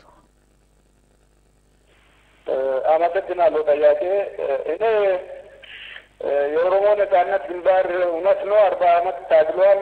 የኦሮሞ ነጻነት ብቻም ሳይሆን ትግሉ ከኦሮሞ ነጻነት በፊትም ነበር። በገዢዎች ላይ ለመብቱ፣ ለእኩልነቱ፣ ለነጻነቱ ሲታገል የነበረው እውነት በዚህ በ40 አመት ውስጥ ትግልን እኛ እንለካው በመሬት ስንዝር አይደለም፣ ወደዛ ደረጃ አውርጄ አይደለም የሚያው ለኦሮሞ በጣም በርካታ ድሎች እንዲያገኝ አድርጎታል። በጣም አስቀያሚ የሆኑ ነገሮች የኦሮሞ ጥያቄዎች በትግሉ እንዲመለስ አድርጎለታል። ይህ መስዋዕት በጣም በሺዎች የሚቆጠር መስዋዕትነት ከፍሎ የማይናቁ በጣም አንጸባራቂ ድሎችን ለኦሮሞ ሕዝብ አጎናጽፏል። ለዚህ ነው በዚህ ዘንድም እየተወደደ እየተሞገደ የሚሄደው ድርጅት። አሁን እያልን ያለ ነው ይህን ያገኘናቸው ድሎች እንዳለ ሆኖ ወደ በለጠ ወደ በለጸገ ወደሚፈለገው ደረጃ ለማድረስ ድርጅቱ ራሱን እያደሰ እያጠናከረ እያደራጀ የመዋቅራዊና አስተሳሰባዊ ለውጦችን ከሀገራዊ አካባቢ ሁኔታ ጋር እያደረገ እንዲሄድ ነው የሚፈለገው። ስለዚህ ይህን ከማድረግ አንጻር አንድ ቀበሌ ነጻ የማውጣትና ያለማውጣት የሽፍታ ስራ አይነት አይደለም። የአስተሳሰብ ህዝቡን የማንቀሳቀስ የህዝቡን አስተሳሰብ የመቅረጽ ጉዳይ ነው። የኦሮሞ ነጻነት ግንባር እስካሁን ሲያደርገው የነበረው በዚህ ጥሩ ሁኔታ ላይ ደርሷል። ጠላትን አንዱ ከሚያስጨንቁት ውስጥ የኦሮሞ ነጻነት ግንባር ነው። ምክንያቱም ህዝብን ነው አደራጀው፣ ህዝብን ነው ያነቀው። ይሄ ቀላል አይደለም። አሁን ይሄ የነቀው የተደራጀው ህዝብ ወደ ተጨባጭ ወደ ፋይናል ድል የማድረሱ ጉዳይ ነው። ከዚህ አንጻር የኦሮሞ ነጻነት ግንባር አሁን የጀመረውን አካሄዱን በበለጠ እያሰፋ ሀገራዊ መልክ እያስያዘ ነው እየሄደ ያለው። ስለዚህ የድል ጎዳና ይዘናል ብዬ አስቀምጣለሁ። ባጭሩ ሌላ ከማል ቁም እስረኛ ነው ምናምን የሚባለው እንግዲህ እኔ ባጭሩ ሊለው የምችለው ውሸት ነው፣ የጠላት ወሬ ነው። ባጭሩ ይሄ ብዬ ነው የሚመልሰው። ብዙም አጀንዳ አላደርገውም። በጣም አመሰግናለሁ ጀነራል ኃይሉ፣ በጣም ነው የማመሰግነው። የሚቀጥለው ጥያቄያችን ለጋው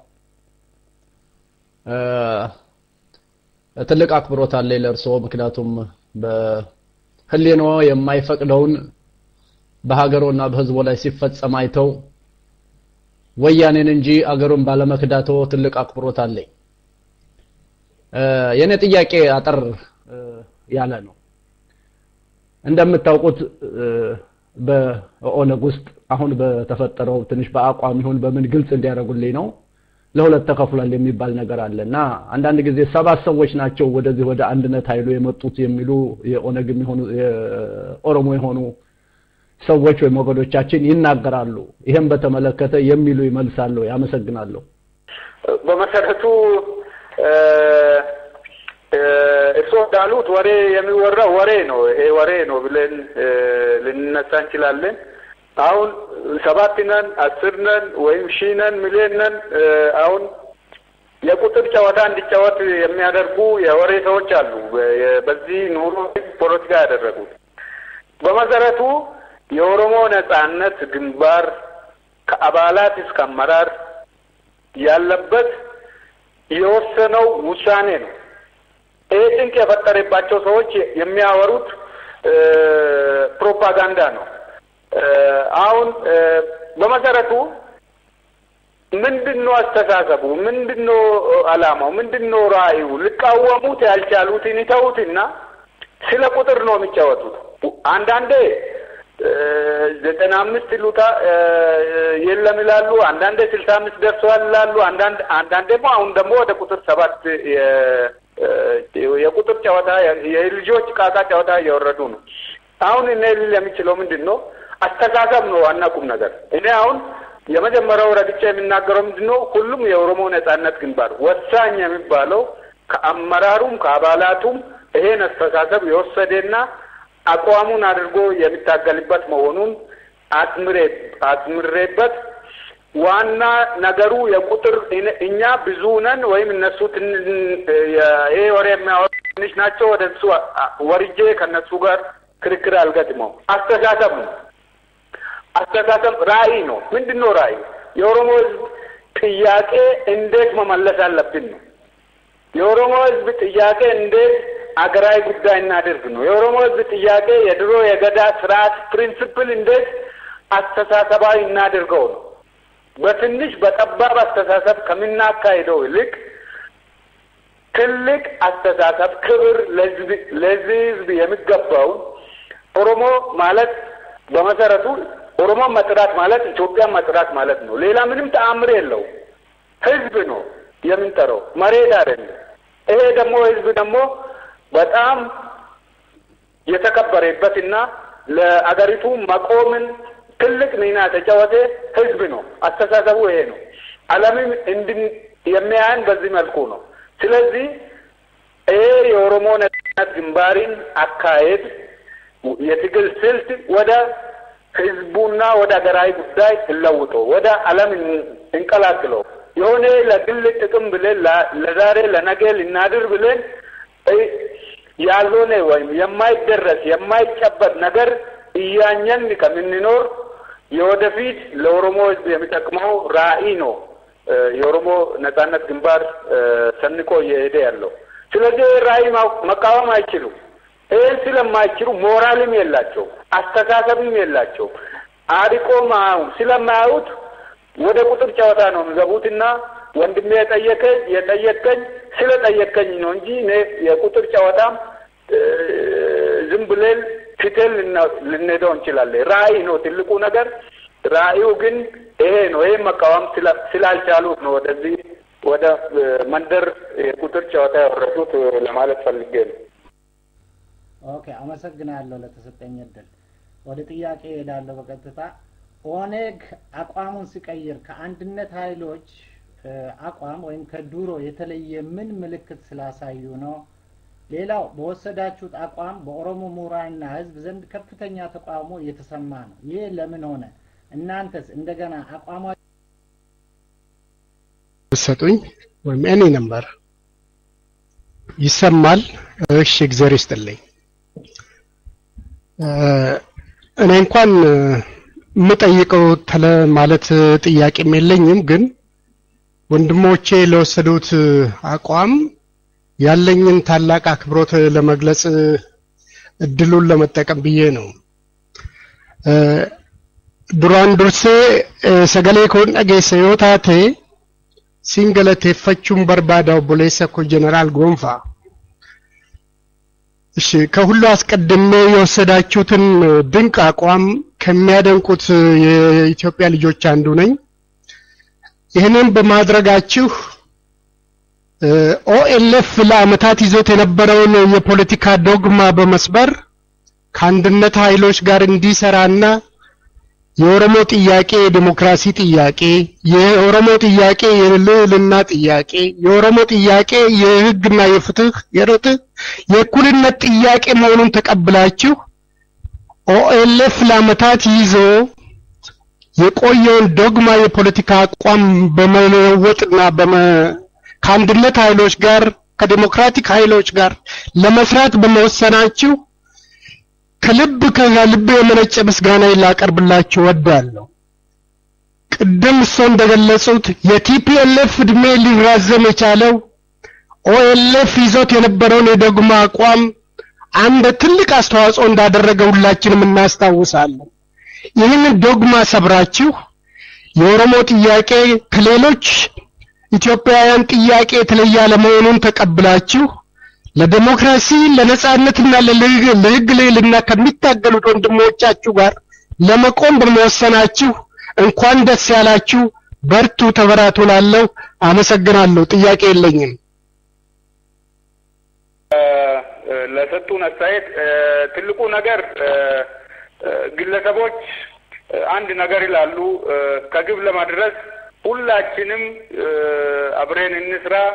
የራሳችን ስራ ከሰራን ይሄን የታላቅ ህዝብ ጥያቄ የማይመለስበት ምክንያት የለምና አመሰግናለሁ ለማለት ነው። መልካም፣ የሚቀጥለው ጥያቄያችን እንደልቡ። ጤና ይስጥልኝ ጀነራል ኃይሉ ጎንፋ። እኔ ጥያቄ ሰሞኑን በኢትዮጵያ ውስጥ በቱሪስቶች ላይ የተደረገ ግድያ አለ። ይህንን አስመልክቶ ወያኔ እናንተ ላይ ጣቱን ለመጠቆም የፈለገ ይመስላል። በዚህ ላይ ድርጅቶ ወይም እርስዎ የሚሰጡት አስተያየት ካለ? አመሰግናለሁ። እኛ ማንኛውም ሰላማዊ ሰው መገደል ወይም እዛ የተገደሉት ቱሪስቶች እንደ ሰብአዊ መብት በጣም እናዝናለን። ለፖለቲካ ጥቅም ብሎ እዛ የፈጸመው ራሱ ወያኔ መሆኑ ራሱ ድራማው የራሱ መሆኑን ስለምናውቀው በዝርዝር ውስጥም ስለነበር እንዴት አድርጎ ሰው እየገደለ ራሱ እያለቀሰ እንደሚቀብርም ስለምናውቀው የራሱ ድርጊት ነው ብለን ነው የምናወግዘው። እነሱ ብቻም ሳይሆን በሺዎች ነው እየገደለን ያለው። ይሄ በሺዎች የተገደሉትን እየተወ ይሄን የፖለቲካ ፍጆታ ለማግኘት ብሎ የውጭ ዜጎችን የገደለ ድራማ ለመስራት የፈለገ ይመስላል። ለማንኛውም እንደ ድርጅቴም እንደ ግልም ለተፈጸመው አጸያፊ ስራ እንኮንናለን። ይሄም ብቻም ሳይሆን በኢትዮጵያና በጠቅላላ በኦሮሞ ህዝብ ላይ በየቀኑ ቢያንስ በኢትዮጵያ ውስጥ ከ15 እስከ 50 ሰው እየገደለ የሚኖር መንግስት ነው እስካሁን ድረስ የጅብላውን ትተን ማለት ነው ህዝቡ የማያውቀውም በድብቅ። ስለዚህ በደም የተነከረ መንግስት ስለሆነ ይሄን የማያደርግበት ምንም ምክንያት የለም እና ወደኛ የሚያላክክበት የኢትዮጵያ ህዝብ ይረዳል። በደም የተነከረ ኃይል ሀቂም ቡድን ስለሆነ እኛ አይገርመንም። የሆነ ድራማ በቴሌቪዥኑ ሊለቀው ይችላል። ብዙም አጀንዳ አይደለም ለማለት ነው። ለሞቱ ሰዎች እናዝናለን እንደ ድርጅት። መልካም። የሚቀጥለው ጥያቄያችን ማንዴላ 2010 ይባላል። ለሱ እድሉን እንሰጣለን። ጀነራል ድራንዱርሴ ገለቶሚ ጀዳ በአማርኛ ያልኩት ጀነራል በመጀመሪያ አመሰግናለሁ ነው። ከዛ በመቀጠል ጀነራል ኃይሉ ጎንፋ የሚጠይቀው ጥያቄ ዛሬ ወያኔ 20 አመት እኛ የኢትዮጵያ ብሔር ብሔረሰቦችን እንደ ካርታ በየቁጥራችን ወይም በየብሔረሰባችን አስቀምጦናል። እናንተ ያደረጋችሁት የትግል ውሳኔ ወይንም ወደ አንድነት ኃይሎች የመምጣት ውሳኔ ይሄ በቁጥራችን ወይም በቡድናችን የተከፋፈለውን የኢትዮጵያን ወጣቶች አንድ ወደ ማድረግ የምታደርጉት አካሄድ ምን ይመስላል? ይከብዳል ወይስ ይቀላል የሚለው? አመሰግናለሁ። አመሰግናለሁ። ጥያቄ በመሰረቱ አዎ አንዱ ገዢዎቻችን ያደረጉን በሚመስል የህዝቡን ጥያቄ ያነሱ ህዝቡ ጥያቄ የሚያነሳውን እንደ ሽፋን ይጠቀሙና የራሳቸውን ፍላጎት በህዝቡ ላይ መጫን ነው። በመሰረቱ የኦሮሚያ ክልል፣ የትግራይ ክልል፣ የደቡብ፣ የአፋር ምናምን ብለዋል። ግን ከድሮ ሲባል ከነበረው ምንም ለውጥ የለውም። የራሳቸው አንጎል የሌላቸውን ወይም ተላላኪዎችን ነው እኛ ላይ እየሾሙት ያለው። እኔን የሚያዋርደን፣ ክልሌን የሚያዋርደን፣ ህዝቤን የሚያዋርደኝ የኔን ቋንቋ ስለተናገረ የሚያመሰግንበት ምንም ምክንያት የለኝም። ምናልባት ወያኔ ያደረገው ቢኖር የራሱን ቋንቋ እየተናገረ የህዝቡን እየዘረፈ እያስገደለ የሚኖር ጉጅሌዎች ፕሮጀክቶችን ነው በየቦታ ፈልፍሎ አስቀመጠልን። ስለዚህ ይሄን ነገር በምንም መልኩ ስልጣኑን ለማቆየት ያደረገ የመንግስታዊ መዋቅር ብዬ ነው የምወስደው እንጂ የህዝብ ውሳኔ ያረፈበት የህዝብ በፍላጎቱ ያደረገበት አይደለም። ትክክለኛ ፌዴራሊዝም በኢትዮጵያ ውስጥ እስካሁንም አልተፈጠረም፣ የለም። ስለዚህ ከአሁን በኋላ የሚመጣው ይከብዳል ወይስ ይቀላል? ከህዝቡ ጋር የሚከብድ ነገር የለም። ብቻችን እናደርጋለን ካልነው፣ በተናጥል እናደርጋለን ካልነው ይከብዳል። ያው ጠላቶቻችን በስልጣን ላይ እንዲቆዩ ጊዜና እድሜ መስጠት። ስለዚህ አሁን ትልቁ ነገር ምንድነው? አሁን እኛ ቁጥሩን የመመለስ ወይም ዜሮ የማድረግ ወይም ቁጥሩ ወደዚህ እናሻሽሎ የማለት ጉዳይ አይደለም። ፕሪንሲፕል አለን እንደ ድርጅት። ፕሪንሲፕላችን ነጻነት፣ እኩልነት፣ ዲሞክራሲ፣ ፍትህ፣ የህግ በላይነት ይሄ የነገሰበት ስርዓትና ፌዴራል ነው የሚፈልገው። ገዢዎች የሚወደሱበት ሳይሆን ህዝብ የሚወደስበት ህዝብ በካርዱ ስልጣን ላይ የሚያወርድ መንግስት ነው የሚፈልገው እንጂ በየቀበሌ በየ5 ዓመት እየወጣ ካርድ ባጀት እየተበጀተ ወረቀት እየጣለ ያው አንድ ሰው እየመረጠ ያው እየተሾመበት የሚከደውን አይነት ስርዓት መለወጥ አለብን። በኢትዮጵያ ውስጥ ዲሞክራሲ ኤክሰርሳይዝ ማድረግ አልጀመርንም። ስለዚህ ይህን ከማድረግ አንጻር ከህዝብ ጋር ስላለ የህዝብ ጥያቄን ስለሆነ ይህን ከማድረግ አንጻር መስዋዕትነት ይጠይቃል፣ ጊዜ ይጠይቃል፣ ውሳኔ ይጠይቃል። ይህን ካደረግን እንወጣለን የሚል ሙሉ ቆራጥነትና እምነት አለ። አመሰግናለሁ። የሚቀጥለው ጥያቄያችን ኢትዮ ካና 2012 አመሰግናለሁ ጀነራል። እናንተን የሚቃወሙት ሌላው ክፍል ያደራጃቸው ደጋፊዎቻቸው ላለፉት የተወሰነ ሳምንታት በኢትዮጵያ ውስጥ ዘር ማጥፋት ሊፈጽሙ የተዘጋጁ ነው የሚመስለው በተለይ በአማራ ህዝብ ላይ እና ይሄንኑ ነው 24 ሰዓት የሚሰብኩት። የነዚህ ሰዎች መሪዎች እነዚህን ሰዎች ወጥተው እኛን አይወክሉም ሲሉ አልሰማንም። እንደውም ፈንድ እያረጓቸው ሩም እየከፈሉላቸው ነው ያሉት። የነዚህ ሰዎች መሪዎች መሆን ምን ማለት ነው? እስቲ ጀነራል። አመሰግናለሁ። አመሰግናለሁ። እንዳልከው በጣም አስቀያሚና አጸያፊ ነው። ከኦሮሞ ህዝብ ባህል ጋር የማይሄድ ሞራልን ጋር የማይሄድ ነው። አንዳንድ ቦታ የሚሰማው ፕሮፓጋንዳ እየተነዛ ያለው አሁን እኔ ለኦሮሞ ህዝብ ምንም አይጠቅመውም። ይሄ ነገር ነው ለዚህ ያበቃል። አንዱ ልናስተካክልና ልናሻሽለውና አንዱ ጠላታችን ብለን የምናየው ህዝቡን ጠላት ማድረግ ነው። የኦሮሞ ማንንም ህዝብ የኦሮሞ ጠላት አይደለም። ገዢዎች ብቻ ናቸው የኦሮሞ ጠላት። እኛ የፖለቲካ አስተሳሰብ ፖለቲካ እንመራለን የሚሉትን ህዝቡን ታርጌት ማድረግ ለየትኛው ህዝብ ይቆማሉ የሚል ጥያቄ የሚያስነሳ ነው።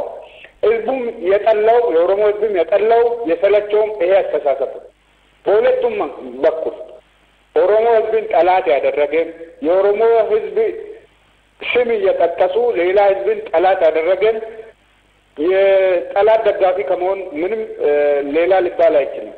ኢንፋክት በዚህ ጉዳይ ላይ መካደር የሌለበት ምንድነው አሁን ግንባር የፈጠሩት ኃይሎች አሉ። ይህ ግንባር የፈጠሩት ኃይሎች አንዱ ወያኔ በጣም በሚገርም ሁኔታ ህዝቡን እንደ ጠላት የሚያውን ፕሮፓጋንዳ የሚነዛውን ኃይል ፈንድ ያደርጋል። ምንም ድብቅ የለውም ይሄ። ስለዚህ ቅድምም የተናገርኩት ይሄ ነው። ፕሊስ ይሄ እንደዚህ የሚያደርጉ ዘገምተኛ የፖለቲካ አካሄድ የሚከተሉት ኃይሎች የሚነዙትን ወሬና ፕሮፓጋንዳ አጀንዳ አታድርጉ። እነሱን ትታችሁ በጎን ለፉ እና እኛ ስራችን እንስራ። ጠላት የጋራ ጠላት አለ፣ እሱ ላይ ትኩረት እንስጥ። ጠላት እያለን ህዝብና ህዝብ እንዲፋጅ ህዝብና ህዝብ ጠላት እንዲሆን ለጠላት ከመደገፍ ውጪ ሌላ ምንም ትርጉም ለኛ ምንም ትርጉም የለውም። ለኦሮሞ ህዝብ ምንም ትርጉም የለውም። የኦሮሞ ህዝብ ባህል ህዝቡን የሚያከብር ህዝቡን እንደወገኑ የሚያይ በጣም ጥሩ ባህል አለውና በዓለምም ታሪክ ውስጥ በጣም የተወደሰ የተመሰገነ ባህል ገዳ ሲስተም ያለው ህዝብ ነው አለ።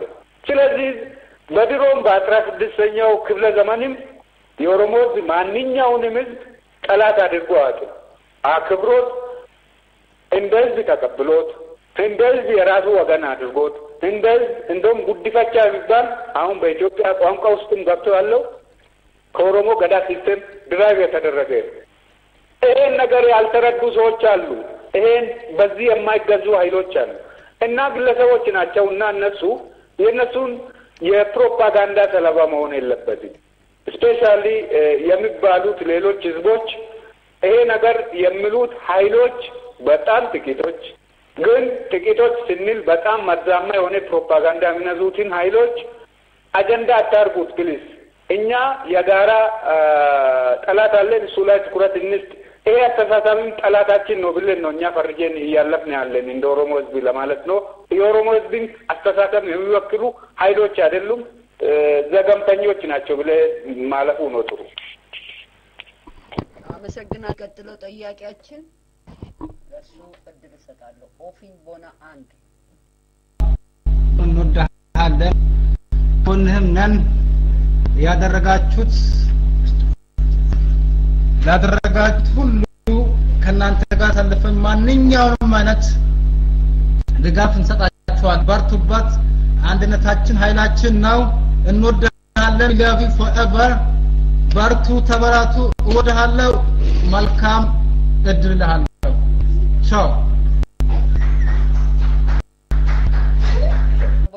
ምስጋና ነው ጥራትም አልነበረውም ድምጹ ምስጋና ነው ምንም መልስ ያለው አይመስለኝም ወደሚቀጥለው ጥያቄያችን እንሸጋገራለን ጀነራል የሚቀጥለው ጥያቄያችን ሳጅን ኬኛ ነው ሳጅን ኬኛ ኦኬ አመሰግናለሁ እድሉ ስለሰጠኝ በቅድሚያ ጀነራል ኃይሉ ጎማስገን ወደ ለማመስገን ፈልጋለሁኝ ቀደም ሲል ጀነራል ገልቹ ከማል ገልቹም በዚህ ሩም ተገኝተው የሰጡትን ኢንተርቪው ሰምቻለሁኝ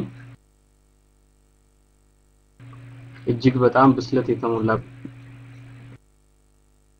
እና አካሄድ ነው ምንም ጀነራል ኃይሉ ጎንፋ የሚሰጡት አስተያየትና አካሄድ ወይም ደግሞ አስተሳሰብ እጅግ ብስለት የተሞላበትና ሁሉን አቀፍ የሆነ ራዕይ እንዳላቸው በግልጽ የሚያሳይ ነገር አይቻለሁ ወደ ጥያቄ ለመግባት የህዝብ ግንኙነት ስራችሁ ምን ያህል እየተጓዘ ነው በተለይም ኢትዮጵያ ውስጥ የለውጥ ኃይል ነው ተብሎ የሚታሰበው ወጣት ነው ይሄንን ወጣት አንድ አድርጎ የሁሉንም በፋፈል ያለውን ጨቋኝ ስርዓት ለመናድ የወጣቱ አስተዋጽኦ በጣም የጎላ ነው ምክንያቱም ኢትዮጵያ ውስጥ ለመረጃ ትንሽ ቀረብ ያሉ ሰዎች ወጣቶቹ ናቸውና ለመድረስ የምታደርጉት ጥረት ምን ያክል ነው ምን ያህል ተሳክቷል የሚል እምነት አላችሁ በተለይ ያቋም ለውጡ ከተካሄደ በኋላ ወጣቱን የማሳመንና በአንድነት አብረው እንዲቆሙ ከሌሎቹ ወንድሞቹ ጋር በዩኒቨርሲቲም ያሉትን በሃይስኩልም በአጠቃላይ ኢትዮጵያ ውስጥ ያሉ ወጣቶችን የማንቃት ስራ ምን ያህል ተሰርቷል ለዚህስ ምን ማረጋገጫ አላችሁ ምን ያህል የህዝብ ግንኙነት ስራ ተሰርቷል የሚል እምነት አላችሁ ሌላው ወያኔ የኢትዮጵያን ወጣት በተለይም በዩኒቨርሲቲ የሚገኙ ወጣቶችን በጥቅማ ጥቅም ለል አንበርክኳል እንደዛ ማለት ይችላል ምክንያቱም እኔም የቅርብ ጊዜ ተማሪ ስለነበርኩኝ እዛ ውስጥ የሚሰራውን ስራ በግልጽ ማናችሁም ሁላችሁም እንደምታውቁት በጥቅማ ጥቅም በመደለል በተለይም ስትመረቁ ስራ ታገኙም በሚል ወደ ራሱ የመሳብና የማፈን ወይንም ደግሞ የሆነ ግሩፕ ቲንኪንግ እንዲኖር የሚያደርግበት ሁኔታ አለ እና ያኔ ወይንም ደግሞ የኦፒዲዮ አባል ትሆናለ ወይንም ደግሞ በየክልሉ ያሉ የፖለቲካ ተቃዋሚዎች ማን ነው ድርጅቶችን እንዲቀላቀሉ ወይንም ደግሞ ካርድ እንዲኖራቸው ተማሪዎች ይገደዳሉ እነኚህን ከጥገኝነት አመለካከት ራሳቸውን አላቀው ለሚጮቀው ገበሬ አባታቸው ወይንም ደግሞ አርሶ አደር አባታቸው መሬታቸው እየተነጠቀላሉት መብት እንዲቆሙ ምን አይነት የማስተማርና የማነቃቃት ስራ ለመስራት ተዘጋጅታችኋል ለመለወጥስ ይሄ ነገር ክብደት አይኖርም ወይ የወጣቱን አመለካከት ወይም ደግሞ አስተሳሰብ ወደ አንድነት የማምጣትና እንዲመለስ ማን ወደ ከጭቆና ለመላቀቅ እንዲታገል የማድረግ ነገር ብዙ የተሰራ አይመስለኝም ይሄን ለማለት ነው አመሰግናለሁ አመሰግናለሁ ጥያቄን የወጣቱ ድርጅቱ እንግዲህ ትልቁ ያውኑ በድርጅቱ ውስጥ የተደረገው የለውጦች ዋናው አቀንቃኝና ዋና ጥያቄ የነበረው ወጣቱ ኃይል ነው። ስፔሻሊ ዳሎታ ቁቤ ኦኪን ኒው ጄኔሬሽን የሚባል ነው በኦሮሞ ዘንድ ትልቁ ይሄ አስተሳሰብ እንዲፈጠርና በዚህ ራዕይ ዙሪያ ትግሉ እንዲሰባሰብ ዋና አቀንቃኞቹም ወጣቶች ናቸው። ስለዚህ ቅድም እንዳልኩት የኦሮሞ ህዝብ የኦሮሞ ነጻነት የትግል እድገት ደረጃውም የተመሰረተው በዚህ ወጣቶች ኃይል ላይ ነው። አሁን ታሪክ እየተናገርን ታሪክ እያወራን የምንኖርበት ያብቃ ያሉትን የኦሮሞ ወጣቶች አሁን የሚያስፈልገንና ወደፊት የሚያስፈልገንን ራዕይ እንይዝ ያሉትን የኦሮሞ ወጣቶች ናቸው እና ይሄ አስተሳሰብም አፍላቂውም ደጋፊውም ይሄ ወጣት ነው። ስለዚህ የኦሮሞ ነጻነት ግንባርም አንዱ ዋነኛው ጥናት ስናደርግም ዋነኛው ባለቤት እንዲሆን የተፈለገው ይሄ ወጣቱ ኃይል ነው። ስፔሻሊ አገር ውስጥ ያለው ማለት ነው። ይሄ አቋም ድርጅቱ ይሄን አቋም ሲወስድም በግንባር ቀደምትነትም የደገፉት በአገር ቤት ውስጥ ያሉት ወጣቶች ናቸው። ምክንያቱም ያያሉ በተለየ መልኩ እንዴት በአገሪቱ ውስጥ ልዩ ጭቆና ከሚደርስባቸው ወጣቶች ስለሆኑ ይሄ ልዩ ጭቆና ደግሞ ብቻችን ከምንወጣው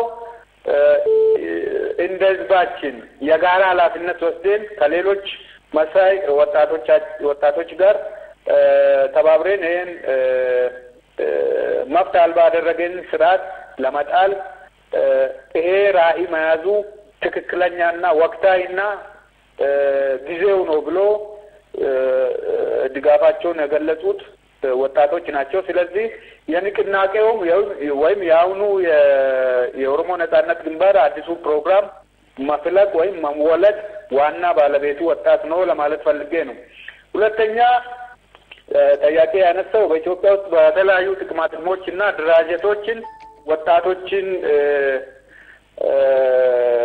ወያኔ ከፋፍሎታልና ደልሎታልና እንዴት ነው ይሄ ነገር ትልቅ ጫና አይኖረውም የተባለው? እውነት ነው። ይሄ ነገር በጣም ሚሊዮንስ የሚቆጠር ገንዘብ አፍሶ የወጣቶችን ችግር የራሱ የስልጣን መቆያ አድርጎታል ወያኔ። ይሄ ማለት ምንድን ነው? የኑሮ ውድነት ፈጥሯል፣ ስራ አጥነት ፈጥሯል፣ ወጣቱ ያልባሌ ቦታ እንዲኖር አድርጎታል። ይሄን ካደረገ በኋላ ይሄን ክራይሲስ ማናጅ ወይም ማስተዳደር ስላለበት እንደገና ተደራጁ በሚለው መልኩ በመልሶ ገንዘብ እያበደራቸው ከራሱ ድርጅት እያበደረ እሱን እየሰሩ እየመለሱ ቢዚ እንዲሆኑ እያደረገ ነው አለው። ስለዚህ እንደኛ ጥናት እንደ ድርጅታችን ማለቴ ነው 90% የሚሆነው የወያኔን የአባልነት ካርድ የተቀበሉት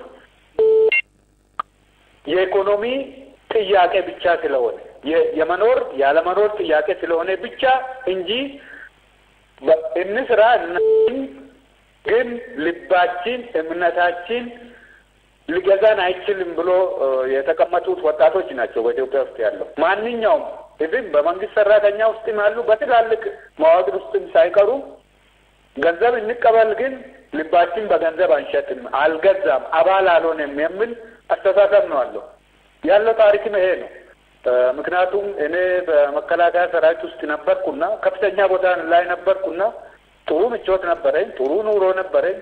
እንደኔም ሌሎችም እንደዚህ በሺዎች የሚቆጠሩ ነበሩ። ግን ልባቸውን ሊገዛ አልቻለም። ጭቆና ካለ ሊገዛ አይችልም። ወንድም ካለ እኮ እህት ካለ እናት ካለ አባት ካለ እነሱ የተሰቃዩ አንተ የምትደሰትበት አይነት ስርዓት አይደለም ኢትዮጵያ ውስጥ ያለው። ጥሩ ነገር እየሰራልን ነው ጠላት። እንድንታገል ለትግሉ ምቹ ሁኔታ እየፈጠረልን ነው። ህዝቡን እያሰረን ነው፣ እየገደለን ነው፣ እያስራበን ነው፣ ከመሬት እያፈናቀለን ነው። ከዚህ በላይ ጠላት ከዚህ በላይ ሊተባበረን አይችልም። ይሄ ደግሞ ወጣቱ ያያል። ስለዚህ ዛሬ እሱ በግድ በፖሊስ በምናምን አጅቦ አምጥቶ እዚህ መድረክ ላይ ጨፍር ስላለ ወጣቱን ማደራጀት ከባድ ነው የሚያሰኝ አይነት አይደለምና እውነት ነው። በመጀመሪያ አካባቢ ተደናግሮ የገቡ ሰዎች ነበሩ ወጣቶች። አሁን ግን በደንብ ያወቁዋል። ሰርቲፊኬቱንም የትግል ዋና የትግል አቅጣጫ አድርጎታል። አባል ሆኖ እዛ መታገል ይቻላል ለምን ትግሉ እዚህ ነው ሜዳው እዚህ ነው ብሎ ወስኖ በብዛት ራሳቸውን እያደራጁ ራስ ምታት እየሆኑበት እና አሁን እንደምትሰሙት ግምገማ በዚህ ክራይ ሰብሳቢ ምናምን ሰብሳቢ ስም እየሰጠ ያለው የራሱ አባል ያደረገ ነው። እንደገና ደግሞ ክራይ ሰብሳቢ ብሎ እየሰደበ ያለው። ስለዚህ ከተጠቀምንበትና በደንብ ካደራጀን ይሄ የውስጣችን ይሄ ዋላቀር ፖለቲካ ስቴል እነሱ ጋር በደንብ ካደራጀንና ከደረስንላቸው በመሰረቱ እነኚህ ወጣቶችም የትግሉ የማህበረሰቡ አካሎች ናቸው። በዚህ ውስጥ ዝቃጮች ያልጠፉ በጣም ለወድ አደሮች ራሳቸው የረሱ የተሸጡ ሰዎች አሉ። ጥቂቶች ናቸው እና ለጥቂቶች ብለን ብዙ ወጣቶችን ተደልሏል። በጥቅም የሚያስብል አይደለም፣ ግን ጥንቃቄ መደረግ ያለበት ጉዳይ መሆኑን ያነሳው ጥያቄ ትክክል ነው። ይሄም የሚመጥን አካሄድና አደራጀት፣ ይሄን የሚመጥን ስልት፣ ይሄን የሚመጥን ዘዴ መቀየስ የፖለቲካ ድርጅቶች ስራ ነው። ይሄን ከማድረግ አንጻር የኦሮሞ ነጻነት ግንባርም የራሱ አካሄድና ስልቶች አሉት እና በሱ እያወቅን እየሄድንበት ነው እንደ ጠላታችን ሁኔታ ማለት ነው። ጀነራል የሚቀጥለው ጥያቄያችን ጃ ያስተሰርያል። ኦኬ ጤና ይስጥልኝ ጀነራል። እኔ እንኳን አንድ ሁለት ጥያቄዎች አሉኝ። አሁን ያላችሁበት ስቴፕ በራሱ ለኔ ማሸነፍ ነው። ምክንያቱም ባለፉት 40 ዓመት ተዳፍኖ የነበሩ ነገሮችን በግልጽ እንድንነጋገር ስላደረጋችሁ በራሱ ይሄ የውጤት መጀመሪያ ነው ብዬ አስባለሁ። ስለዚህ ቀጥሉ። ይሄ አንዱ ድጋፌ ነው። ሁለተኛ ያለውን ችግር በኦሮሞ በወይሌፍ አባላት ያለውን ችግር ለመፍታት እንደው በኦሮሞ ባህል በሽምግልና ችግሮቻችሁን ለመፍታት በራችሁ ምን ያህል ክፍት ነው? ምን ያህል ለመነጋገር ዝግጁ ናችሁ የሚል አንድ ጥያቄ አለኝ። ይሄን ስል ግን ተለማመጡ ማለት ደግሞ አይደለም። ያው እውነቱ እናንተ ጋር እስካለ ድረስ እንደው ስራችሁን ለመፍታት በራሳችሁ ቋንቋ በራሳችሁ ሽምግልና ለመፍታት ምን ያህል እንደው ፖቴንሻሉም እንደው ትዕግስቱም አላችሁ ይሄን ያለኝ። ሁለተኛ ለዲቫይድ ኤንድ ሩል ፖሊሲ በጣም ጽንፈኛ በሆነ መልኩ የሚደረግ ፖለቲካ አለ እና ይሄን ጥያቄ እንደ ግንቦት 7 ሳይሆን እንደ ኦኤልኤፍ እንዲመልሱልኝ እፈልጋለሁ። ኦኤልኤፍ ከግንቦት 7 ጋር ተነጋግሯል። በእርግጥ ኦኤልኤፍ ከግንቦት 7 ጋር ሲነጋገር ግንቦት 7 እንደሚባለው የአማራ ድርጅት ነው ወይ? ኦኤልኤፍ ከአማራ ድርጅት ጋር ነው ወይ የተናገረው? ይሄን ግልጽ እንዲያደርጉልኝ እፈልጋለሁ። አንዳንድ የፖለቲካ ጠበብት ነን የሚሉ ሰዎች እነ ብርጋዴር ጀነራል ከአማራ ጋር ነው የተነጋገሩት የሚል ነገር እያናፈሱ ነው። ስለዚህ ይሄንን እንዴት ነው እርሶ ሊያስረዱን የሚችል የሚል ሲሪየስ ኢሹ ለራሴ ይሰማኛል። እግዚአብሔር ይስጥልኝ። እሺ አመሰግናለሁ። ጥያቄ እውነት ነው መጠየቅ ያለበት ነው። አንደኛ እኛ በጣም የዳበረ ባህል አለ በውስጣችን በራስ ችግራችን በራሳችን መፍታት በአገር ሽማግሌዎች በጣም ጥሩ የዳበረ ባህል ነው አለን። እንደ ድርጅት እንግዲህ አሁን እያካሄድን ያለነው ፖለቲካ ነው። ፖለቲካ ደግሞ አስተሳሰብ ነው ሰውን የጋራ የሚያደርገው የሚያስታርቀው ወይም የሚያለያየው። ፖለቲካ በምታካሄድበት ጊዜ እርግጥ ነው አንዳንድ በጣም ጥቃቅን የሆኑ ነገሮች በሽምግልና በውይይት ልትፈታ ይገባል። ይህን ከማድረግ አንጻር በእውነት በኦሮሞ ነጻነት ግንባር ውስጥ ያሉትን ችግሮች ለመፍታት በዚህ ድርጅት ላይ ቅሬታ ይዞት የነበሩት ኃይሎችን ለማሰባሰብ ኢቭን ከኦሮሞ ነጻነት ግንባር ውጭም ያሉት የፖለቲካ ድርጅቶች በኦሮሞ ስም የሚንቀሳቀሱ የፖለቲካ ድርጅቶችን አንድ ከማድረግ አንጻር ድርጅቴ በጣም ብዙ መንገዶችን ሄደዋል። መንገዶች መሄድ ብቻም ሳይሆን ብዙ መስዋዕትነቶችን ከፍለዋል። ይሄን ከማድረግ አንጻር ጥሩ ሄደንበታል የሚል ሀሳብ አለኝ። ምክንያቱም በባህላችንም መገዛት ስላለብን እንግዲህ ይሄ በምናደርግበት ጊዜ አሁን በኦሮሞ ነጻነት ግንባር ውስጥም የመከፋፈሉ አደጋዎች ገጥሞናል። በትግሉ ታሪክ ውስጥ ይሄን ታሪክ ልናበቃ ይገባናል፣ ልንዘጋው ይገባናል። ይሄን የውስጣችን ጨርሰን ወደ ጠላት መዞር አለብን ብለን መጀመሪያ ያደረግነው ቢኖር በድርጅት ውስጥ ይሄ አስተሳሰብ መፈጠር አለበት ብለን ከፍተኛ ትግል አድርገናል። በዚህ በኦሮሞ መከፋፈል ኑሮ ያደረጉ ግለሰቦች አሉ። ይሄን የማይቀበሉ ወይም ግለሰብነትን ወይም ራሳቸውን እንደ ድርጅት የቆጠሩ ሰዎች አሉ። እነሱ ከሌሉ ወይም እነሱ ስም ካልተጠራ ወይም እነሱ በቦታው ካልተገኙ ትግልም የለም፣ ኦነግም የለም፣ ኦሮሞም የለም። በዚህ ራሳቸውን ያሳመኑ ቡድኖች አሉ፣ የጥቅም ተካፋይ ቡድኖች አሉ። እነኚህ ቡድኖች የፈጠሩት ችግር ቀላል አይደለም። ኢቭን እስካሁንም እየፈጠሩት ያሉ በተጨባጭ ገሃድ እየወጣ ያለው ይሄ ነው። ይሄ እንቅፋት ፈጥሮብናል። ይሄ እንቅፋትም ተሻግረናል። ብዙ ኦሮሞዎችን ልናገናኝ ችለናል። ግን ያደረግነው ቢኖር ምንድነው? በአስተሳሰብ እንደ ፖለቲካ ድርጅት እንደራጅ። ከድር አይደለም፣ ከድር እንውጣና የጋራ አስተሳሰብ መሪ ድርጅት እንሁን። ኦሮሞ ትግሉን በራሱ ያካሄደ ነው። እኛ ወደ ኋላ ቀርተናል። እንደ ኦሮሞ ነጻነት ግንባር ወደ ህዝቡ እንቀላቀል፣ ቢያንስ መብራቱ ይቆየና ወደ ህዝቡ እንቀላቀል ብለን ነው ትልቁ ነገር ስንጥረው የነበር ነው። በዚህ ሁኔታ ላይ እንግዲህ ጥሩ ውጤቶችም አስመዝግበናል። ግለሰቦች ደግሞ የቀሩት አሉ፣ ይሄን ነገር የማይቀበሉ ያልገባቸው ወይም እየገባቸውም ያልፈለጉት ኃይሎች ሌላ ስም እየሰጡ ይሄን የዳበሬ ባህላችን ተግባራዊ ያላደረጉት አሉ። ለማንኛውም ይሄ ነገር የሚያበቃ አይደለም። ይሄ ውይይት አሁን ከተናገርኩት በነጋታው አይደለም። አይ ተሳስተን ወይም እንነጋገር ወይም እንወያይ ወይም እናሻሽል እና ችግራችን እንፍታ የሚል ኃይል የኦሮሞ ፖለቲካ ድርጅት ግለሰብም ቡድንም የሆነ ሰው ካለ የኦሮሞ ነጻነት ግንባር ክፍት ነው በሩ ሁልጊዜ ለውይይት ለድርድር። የምናምነው በድርድር ነው። የምናምነው በውይይት ነው።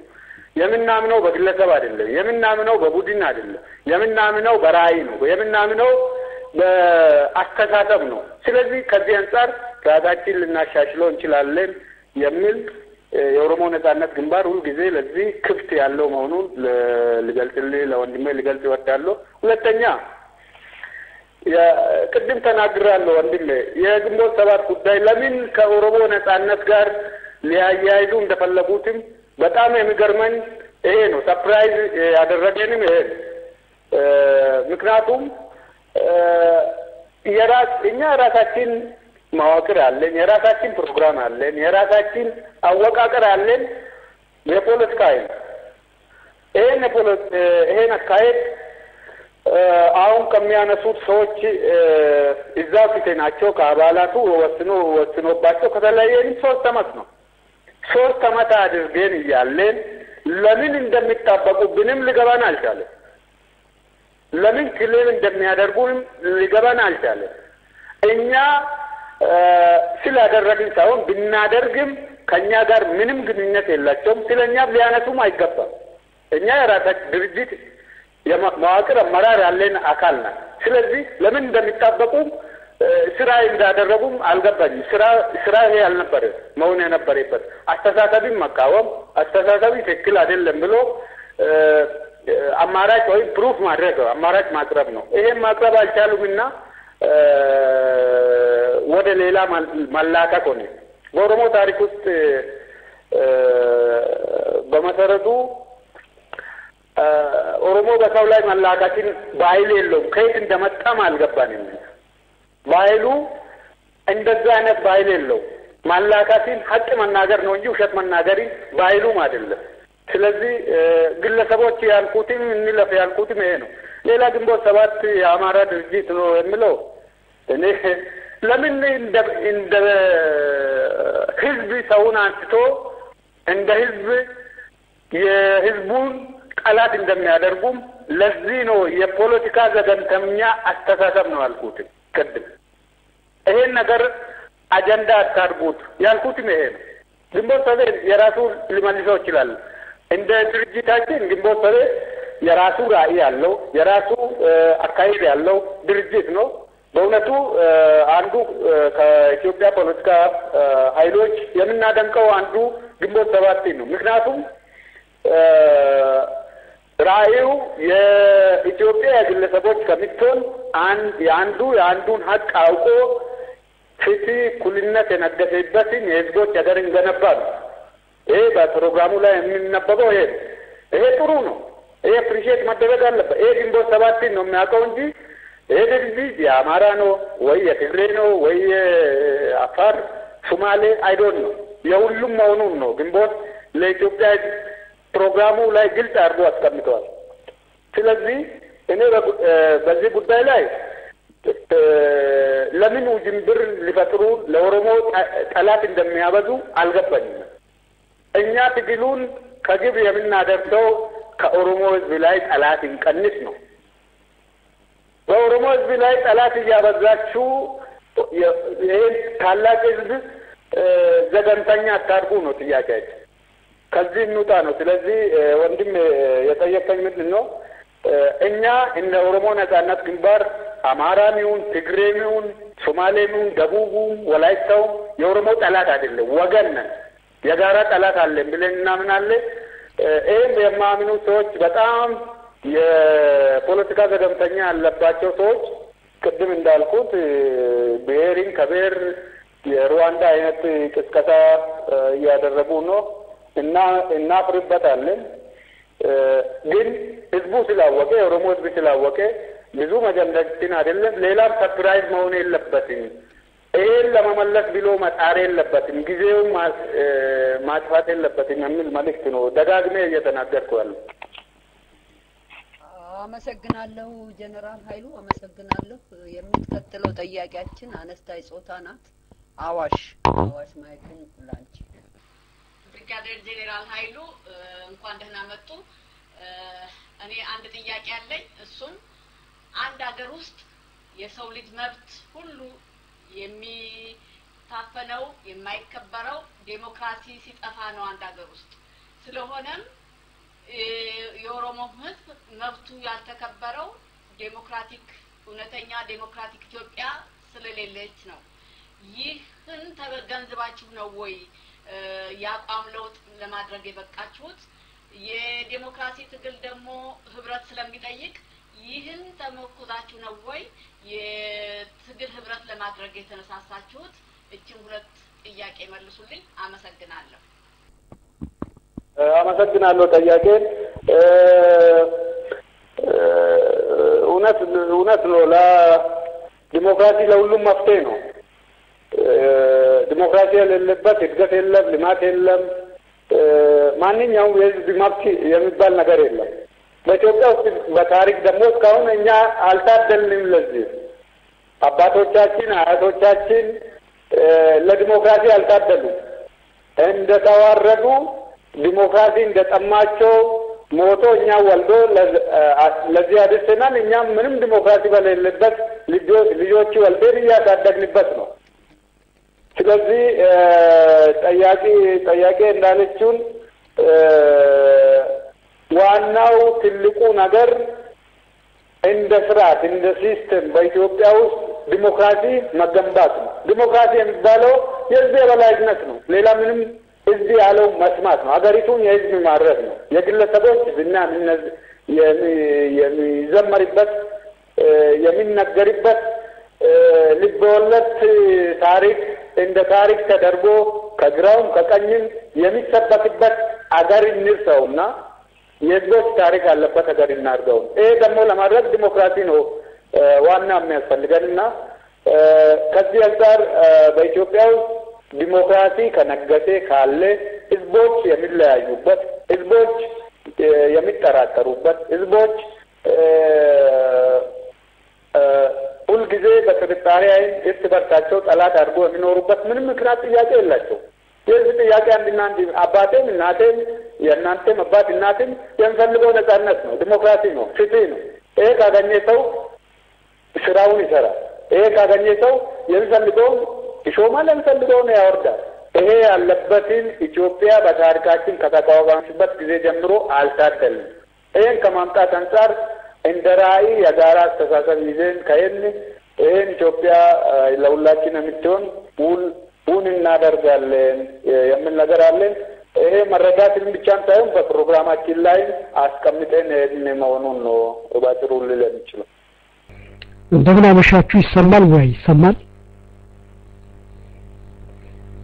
በጣም ጥሩ ጀነራል፣ እንኳን ለዚህ ሰዓት አብረን በመሆናችን እጅግ በጣም አመሰግናለሁ። በተለይም አሁን በወሰዳችሁት የለውጥ እርምጃ ነገ ለምንኖርባት ኢትዮጵያችን ትልቅ የመሰረት ድንጋይ የሚጥል በመሆኑ አድናቆቴ እጅግ ከፍ ያለና ሁላችንም የበኩላችንን አስተዋጽኦ እናደርግበት የሚገባ ነው ብዬ አምናለሁ። በተረፈ ግን እስካሁን ድረስ የነበረው ኦኤልኤፍ የራሱ የሆነ ድረገጽና የሬዲዮ ስርጭት ያለው ህዝቡን የሚደርስበት የራሱ የሆነ የፒአር ስራ የሚሰራበት እና የሚገለገልበት ሬዲዮና ድረገጽ አለው። ያ ድረገጽ እንዳለ እናንተን የምንደርስበትና ከእናንተ የምንደመጥበት ሆኖ ይቀጥላል ወይስ ደግሞ ሌላ የሬዲዮ ስርጭት እንደ አድብልስ ሞሮሞ አይነትና ሌላ ድረገጽ አዲስ ይከፈታል ወይስ ባለው እናንተን ልንደርስና እናንተም ደግሞ ደጋፊዎቻችሁን ልትደርሱበት የምትችሉ ሐሳባችሁንና ሐሳባችንን የምንለዋወጥበት ድረገጽና እንደ ሬዲዮ አይነት ዝግጅት ይኖራል ወይ? ይሄንን ቢመልሱልኝ፣ አላስፈላጊም ከሆነ ቢያልፉት ጥሩ ነው። መልካም ምሽት። አመሰግናለሁ። መልካም ይቀጥሉ ለመልሱ ጀነራል። አመሰግናለሁ። ባጭሩ የራሳችን ድረገጽ አለ፣ የራሳችን ሬዲዮ ጣቢያ አለ። ድረገጻችን ምናልባት ኦሮሞ ሊበሬሽን ፍሮንት .org ነው። ኦሮሞ ሲጻፍ በኦሮምኛ ነው። ኦሮሞሞ ትረዝማለች ደብል ኦነት። ስለዚህ እዛ ገብቶ ማንኛውም ሰው አስተያየት ሊሰጠው ወይም ሊያዳምጠው ሬዲዮንም እዛ ስላለ አለን የራሳችን ማለት ነው። እንግዲህ ወደፊት የአካሄዱንና የጠቅላላ ህዝቡን ጥያቄ እያየንም ራሳችንም እያሻሻልን አስተያየቶችን እየጠየቅን አሁን አንዱ አካል ነው። አሁን ወንድሜ ያነሳውንም ሁሉም ሊያሳትፍ በሚችል መልኩ የምናሻሽለው ካለን በሂደት እያየን እንሄዳለን ለማለት ነው ባጭሩ። ሴንቸሪ 25 ማይክ ላንተ። እሺ አመሰግናለሁ ክቡር ጀነራል የህዝቡን ጥያቄ በመቀበሉ። አንድ ሁለት ጥያቄ አለኝ። የመጀመሪያው ጥያቄ ኦነግ እንግዲህ ለሁለት ተከፍሏል ወይም ደግሞ ለሶስት የሚሉ ሰዎች አሉ። የእናንተ ቡድን አለ፣ የቀድሞ ቡድን አለ። ሰራዊቱስ ምን ሁኔታ ላይ ነው ያለው? ይሄን ተከትሎ ሰራዊቱ የሁለቱ አንጃ ምንም ችግር አልተፈጠረበትም ወይ? እሱን ቢነግሩን። ሁለተኛው ጥያቄ ደግሞ የኦሮሞ ህዝብ ጥያቄ በኢትዮጵያ ጥያቄ ውስጥ ይመለሳል በሚል አቋም እናንተ ሽፍት አድርጋችኋል። ይህን ካደረጋችሁ አሁንም ብሔርን መሰረት ያደረገ ጥያቄ ምን አስፈለገ? ለምን ከአንድነት ኃይሉ ስር ገብታችሁ አትሰሩም? ሌላ ኦነግ መፍጠሩ ምን አስፈለገ? ይሄ ነው። አመሰግናለሁ። እንግዲህ እርግጥ ነው ይሄ ነገር በተለይ በዚህ በ20 ዓመት ወዲህ የኦሮሞ ነጻነት ግንባር የመከፋፈሉ ወይም የመለያየቱ ዋናው ትልቁ የፖለቲካ አስተሳሰብ ነው። ሌላ ምንም ምስጢር የለውም። ይሄ ፖለቲካ አስተሳሰብ ደግሞ ራሳችን ሞደርን እና ራሳችን ወደ ህዝቡ እናቀላቅለው፣ ራሳችን ወደ ህዝቡ ራዕይ እንለውጠው ነው። ሌላ ምንም አጀንዳ አልነበረው። የመለያየቱ ጉዳይ አይደል። ይሄ ሪሲስት የሚያደርጉ ኃይሎች ደግሞ አሉ። ይሄ ሪሲስት የሚያደርጉ አይደለም አይሆንም፣ የራሳችን አስተሳሰብ ኦሮሚያ ሪፐብሊክ በሆነ መንገድ እንገነባለን የሚሉ ኃይሎች አሉ። እኛ እንደ ድርጅት እነዚህ ቡድኖች የሚሉት ካዋጣቸው ጉት ምንም እኛ ተቃውሞ የለንም። ምክንያቱም እንደማዋጣና እንደማይሆን የኦሮሞ ህዝብም ነግሮናል። ስለዚህ በዚህ ጉዳይ ላይ ብዙ አጀንዳ እናደርገውም ይሄ ማለት ነው። በዚህ መሀል የኦሮሞ ህዝብ ኃላፊነትም አለብን በዛ ሀገር ውስጥ የኦሮሞ ብቻም ሳይሆን የሌላም ብሔር ኃላፊነት አለብን። ስለዚህ ከማድረግ የሞራላዊ ኦብሊጌሽን አለብን። ስለዚህ ይህን ማድረግ አለብን ብሎ ደግሞ ህዝቡና በተለይ አዲሱ ትውልድ የሚያነሳው ጥያቄ አንዱ ትልቁ ይሄ ነው። ይህን ከማድረግ አንጻር አሁን ድርጅቱም የወሰደው አቋም ይሄን የህዝቡን ጥያቄ መመለስ አለበት። ትግላችን ጠላታችን ሚኒማይዝ አድርገን ጠላታችን ብቻ ላይ ትኩረት እንስጥ። ጠላት ፈልፍሎ የሰጠውን እንቅፋቶችና መሰናክሎች እሱ ጋር እየተላተምን መኖር የለብንም። ጠላት እየፈጠረብንን እንቅፋቶችን ከምንላተም ከጠላት ጋር ተላትመን ነጻነታችን እንጎናጸፍ ነው። ይሄ ነው ጥያቄያችን። የኦሮሞ ጥያቄም የኦሮሞ ነጻነትም ጥያቄም ይሄ ነው። ይህን ከማድረግ አንጻር ወጥተናል የሚል አስተሳሰብ አለኝ። ሌላ ጥያቄ ያነሱት ከመከፋፈሉ ሰራዊት የሚባለው እንግዲህ ሰራዊት በመሰረቱ የኦሮሞ ነጻነት ግንባር ሰራዊት ነው። ይሄ ሰራዊት የተገነባው ያለው በአዲሱ ጄኔሬሽን ነው ወይም በአዲሱ አስተሳሰብ ላይ ነው። ወጣቱ ነው። ይሄ ወጣት ደግሞ ያለው ጥያቄና እያነሳ ያለው ጥያቄም ከኦሮሞ ህዝብ ላይ ጠላት በሚቀንስ ሚኒማይዝ በሚያደርግ ጠላት እየሰጠን ያለውን እንቅፋቶችና መሰናክሎት እየተላተምን ከምንሄደው ያልሆነ መስዋዕትነት እየከፈልን ጊዜ ከምንፈጀው ከጠላት ጋር እየተዋጋን ነጻነታችን እንጎናጸፍ፣ ዲሞክራሲ እንጎናጸፍ የሚል ወጣቱ ኃይል ነው። ስለዚህ ሰራዊቱም የዚህ አካል ነው እና በዚህ ጉዳይ ላይ ውጅንብር ውስጥ የለውም። ትልቁ ሰራዊታችን፣ ትልቁ ኃይላችን፣ ትልቁ አቅማችን ወጣቱ። ይህ ወጣት ደግሞ እኛ የምንናገረው አገር ቤት ስላለው ወጣት ነው። አቅም ያለውም እዛ ነው። የትግል ሜዳም እዛ ነው። ስለዚህ ይህ ወጣት ይህ አስተሳሰብ መያዙም ትልቅ ትጥቅ ነው ለኛ ከማንኛውም በላይ። ይህ ስለሆነም ወደፊትም ትልቅ አቅም ፈጥረን እንሄዳለን የምለው ትልቁ ጠላት የፈጠረብንን እንድንላተምበት በየቦታ ያስቀመጠልን መሰናክሎች እንለፋቸው ያልነው ለዚህ ነው። በኦሮሞና በኦሮሞ ነጻነት ግንባር ላይ እያበዛ ያለው መሰናክሎች እንውጣ ነው። ይህን አስተሳሰብ አንወጣም ያሉት ቅድም እንዳላችሁት በጣም ብሔርን ታርጌት ያደረገ ወይም ህዝቦችን እንደ ህዝብ ጠላት ያደረገ አስተሳሰቦች ጠላት ያስቀመጠልን እንቅፋት ስለሆነ ይህንን እንሻገር እያልን ነው። ይሄ ወጣቱም ተቀብሎታል። ከዚህ አንጻር አቅማችንና ሰራዊታችን ወጣቱ ስለሆነ በጣም አስተማማኝ ሁኔታ ላይ ነው ያለን ለማለት ነው። የመጨረሻ ጥያቄያችን ኢዮሳያስ። አመሰግናለሁ። ጀነራል ኃይሉ ጎንፋ እንኳን ወደ ክፍላችን መጡ። የኔ ጥያቄ ከእናንተ ጋር እንስራ ብለው ወረቀት ያቀረቡ ፓርቲዎች አሉ? መልሳችሁስ አዎ ከሆነ ክራይቴሪያዎችን ያሟላሉ ብላችሁ ትገምታላችሁ ወይ ነው? ቴንክ ዩ። ጀነራል መልስ ይስጡ። አመሰግናለሁ። ትግሉ የጋራ ነው። እኛ በፕሮግራማችን ፖሊሲ አለን። ከማን ጋር እንሰራለን፣ ከማን ጋር ትብብር እንፈጥራለን፣ ከማን ጋር ግንባር እንፈጥራለን፣ ግልጽ የሆነ ፖሊሲ አለን። ስለዚህ ከዚህ አንጻር አሁን እያልን ያለ ነው። አሁን ታድሶ የውስጣችን አደራጀትና የውስጣችን ራዕይ የመቅረጽና የማስቀመጥ ነው ስራ እየሰራን የነበር ነው እስካሁን ድረስ። አሁን ወደ ዲሞክራሲና ለፍትህ ከሚታገሉ ኃይሎች ጋር ወደ መወያየት ወይም ወደ መፈላለግ ወይም የትኛው ነው አላማችን የሚያቀራርበው የሚለው ገና ከፖሊሲ አንጻር እናያለን። በመሰረቱ እርግጠኛ ሆኜ የምናገረው ምንድነው የጋራ ራዕይና የጋራ አስተሳሰብ ካለን ኃይሎች ማክሲማም መስራት የሚገባንን አብረን እንሰራለን። እስካሁን ማመልከቻ አስገቡዋል ወይ?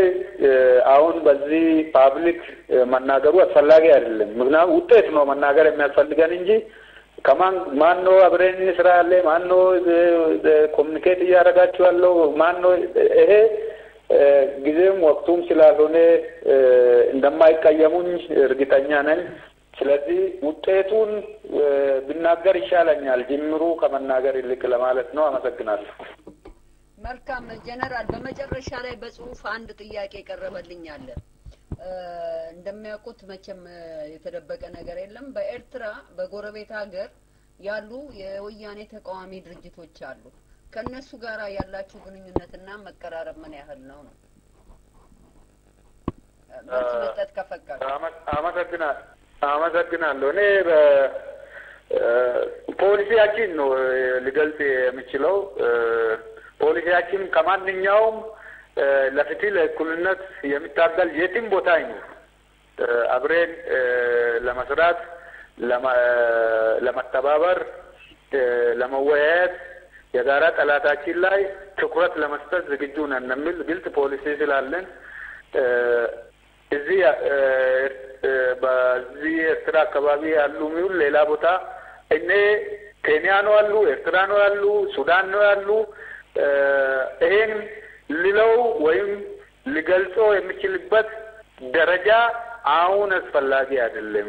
ቅድም እንዳልኩት ነው ውይይት ወይም መነጋገር መጀመሪና ውጤት መናገር የተለያዩ ነገሮች ስለሆኑ ውጤቱ ላይ ብቻ ነው ትኩረት የሚሰጠው።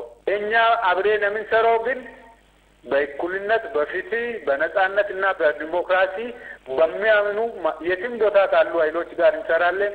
ይሄን ውጤት ወደፊት ገና አሁን ስለጀመርን አሁን ዝም ብለን እንደዚህ ነው እዛ ካሉት ወይም ሱዳን ወይ ኬንያ ወይ ኤርትራ ካሉት ጋር ነው እየተነጋገርን ብዬ መግለጹ ፕሪማቹርሊ ነው።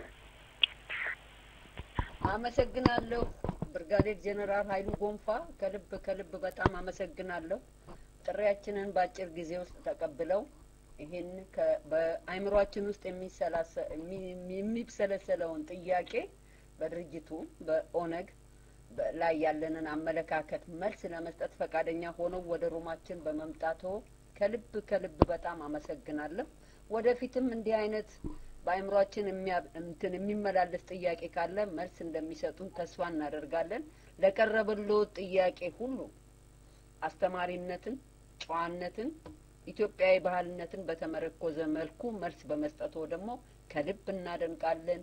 በአሁኑ ሰዓት ይሄ ሩም ሞልቶ ከ500 በላይ ሆኖ ሌላ ሩም ወደ 200 በአጠቃላይ 700 በዚህ ሩም ታዳሚዎች የእርስዎን ውይይት እያዳመጡ ነበር። ከልብ እናመሰግናለን። የጀመራችሁት ስራ ኢትዮጵያዊነትን የሚገነባ ስለሆነ ከልብ እናመሰግናለን። ወደፊትም እንደምትቀጥሉበት ተስፋ እናደርጋለን። እኛም ከጎናችሁ ነን ለማለት ያህል ነው። ደህና ደሩ ወንድሜ ብርጋዴር ጀነራል ኃይሉ። አመሰግናለሁ። እናንተ ሰላም ሁኑልኝ፣ በርቱ፣ ተበራቱ። መልካም አመሰግናለሁ። ደህና ይደሩ። አሜን።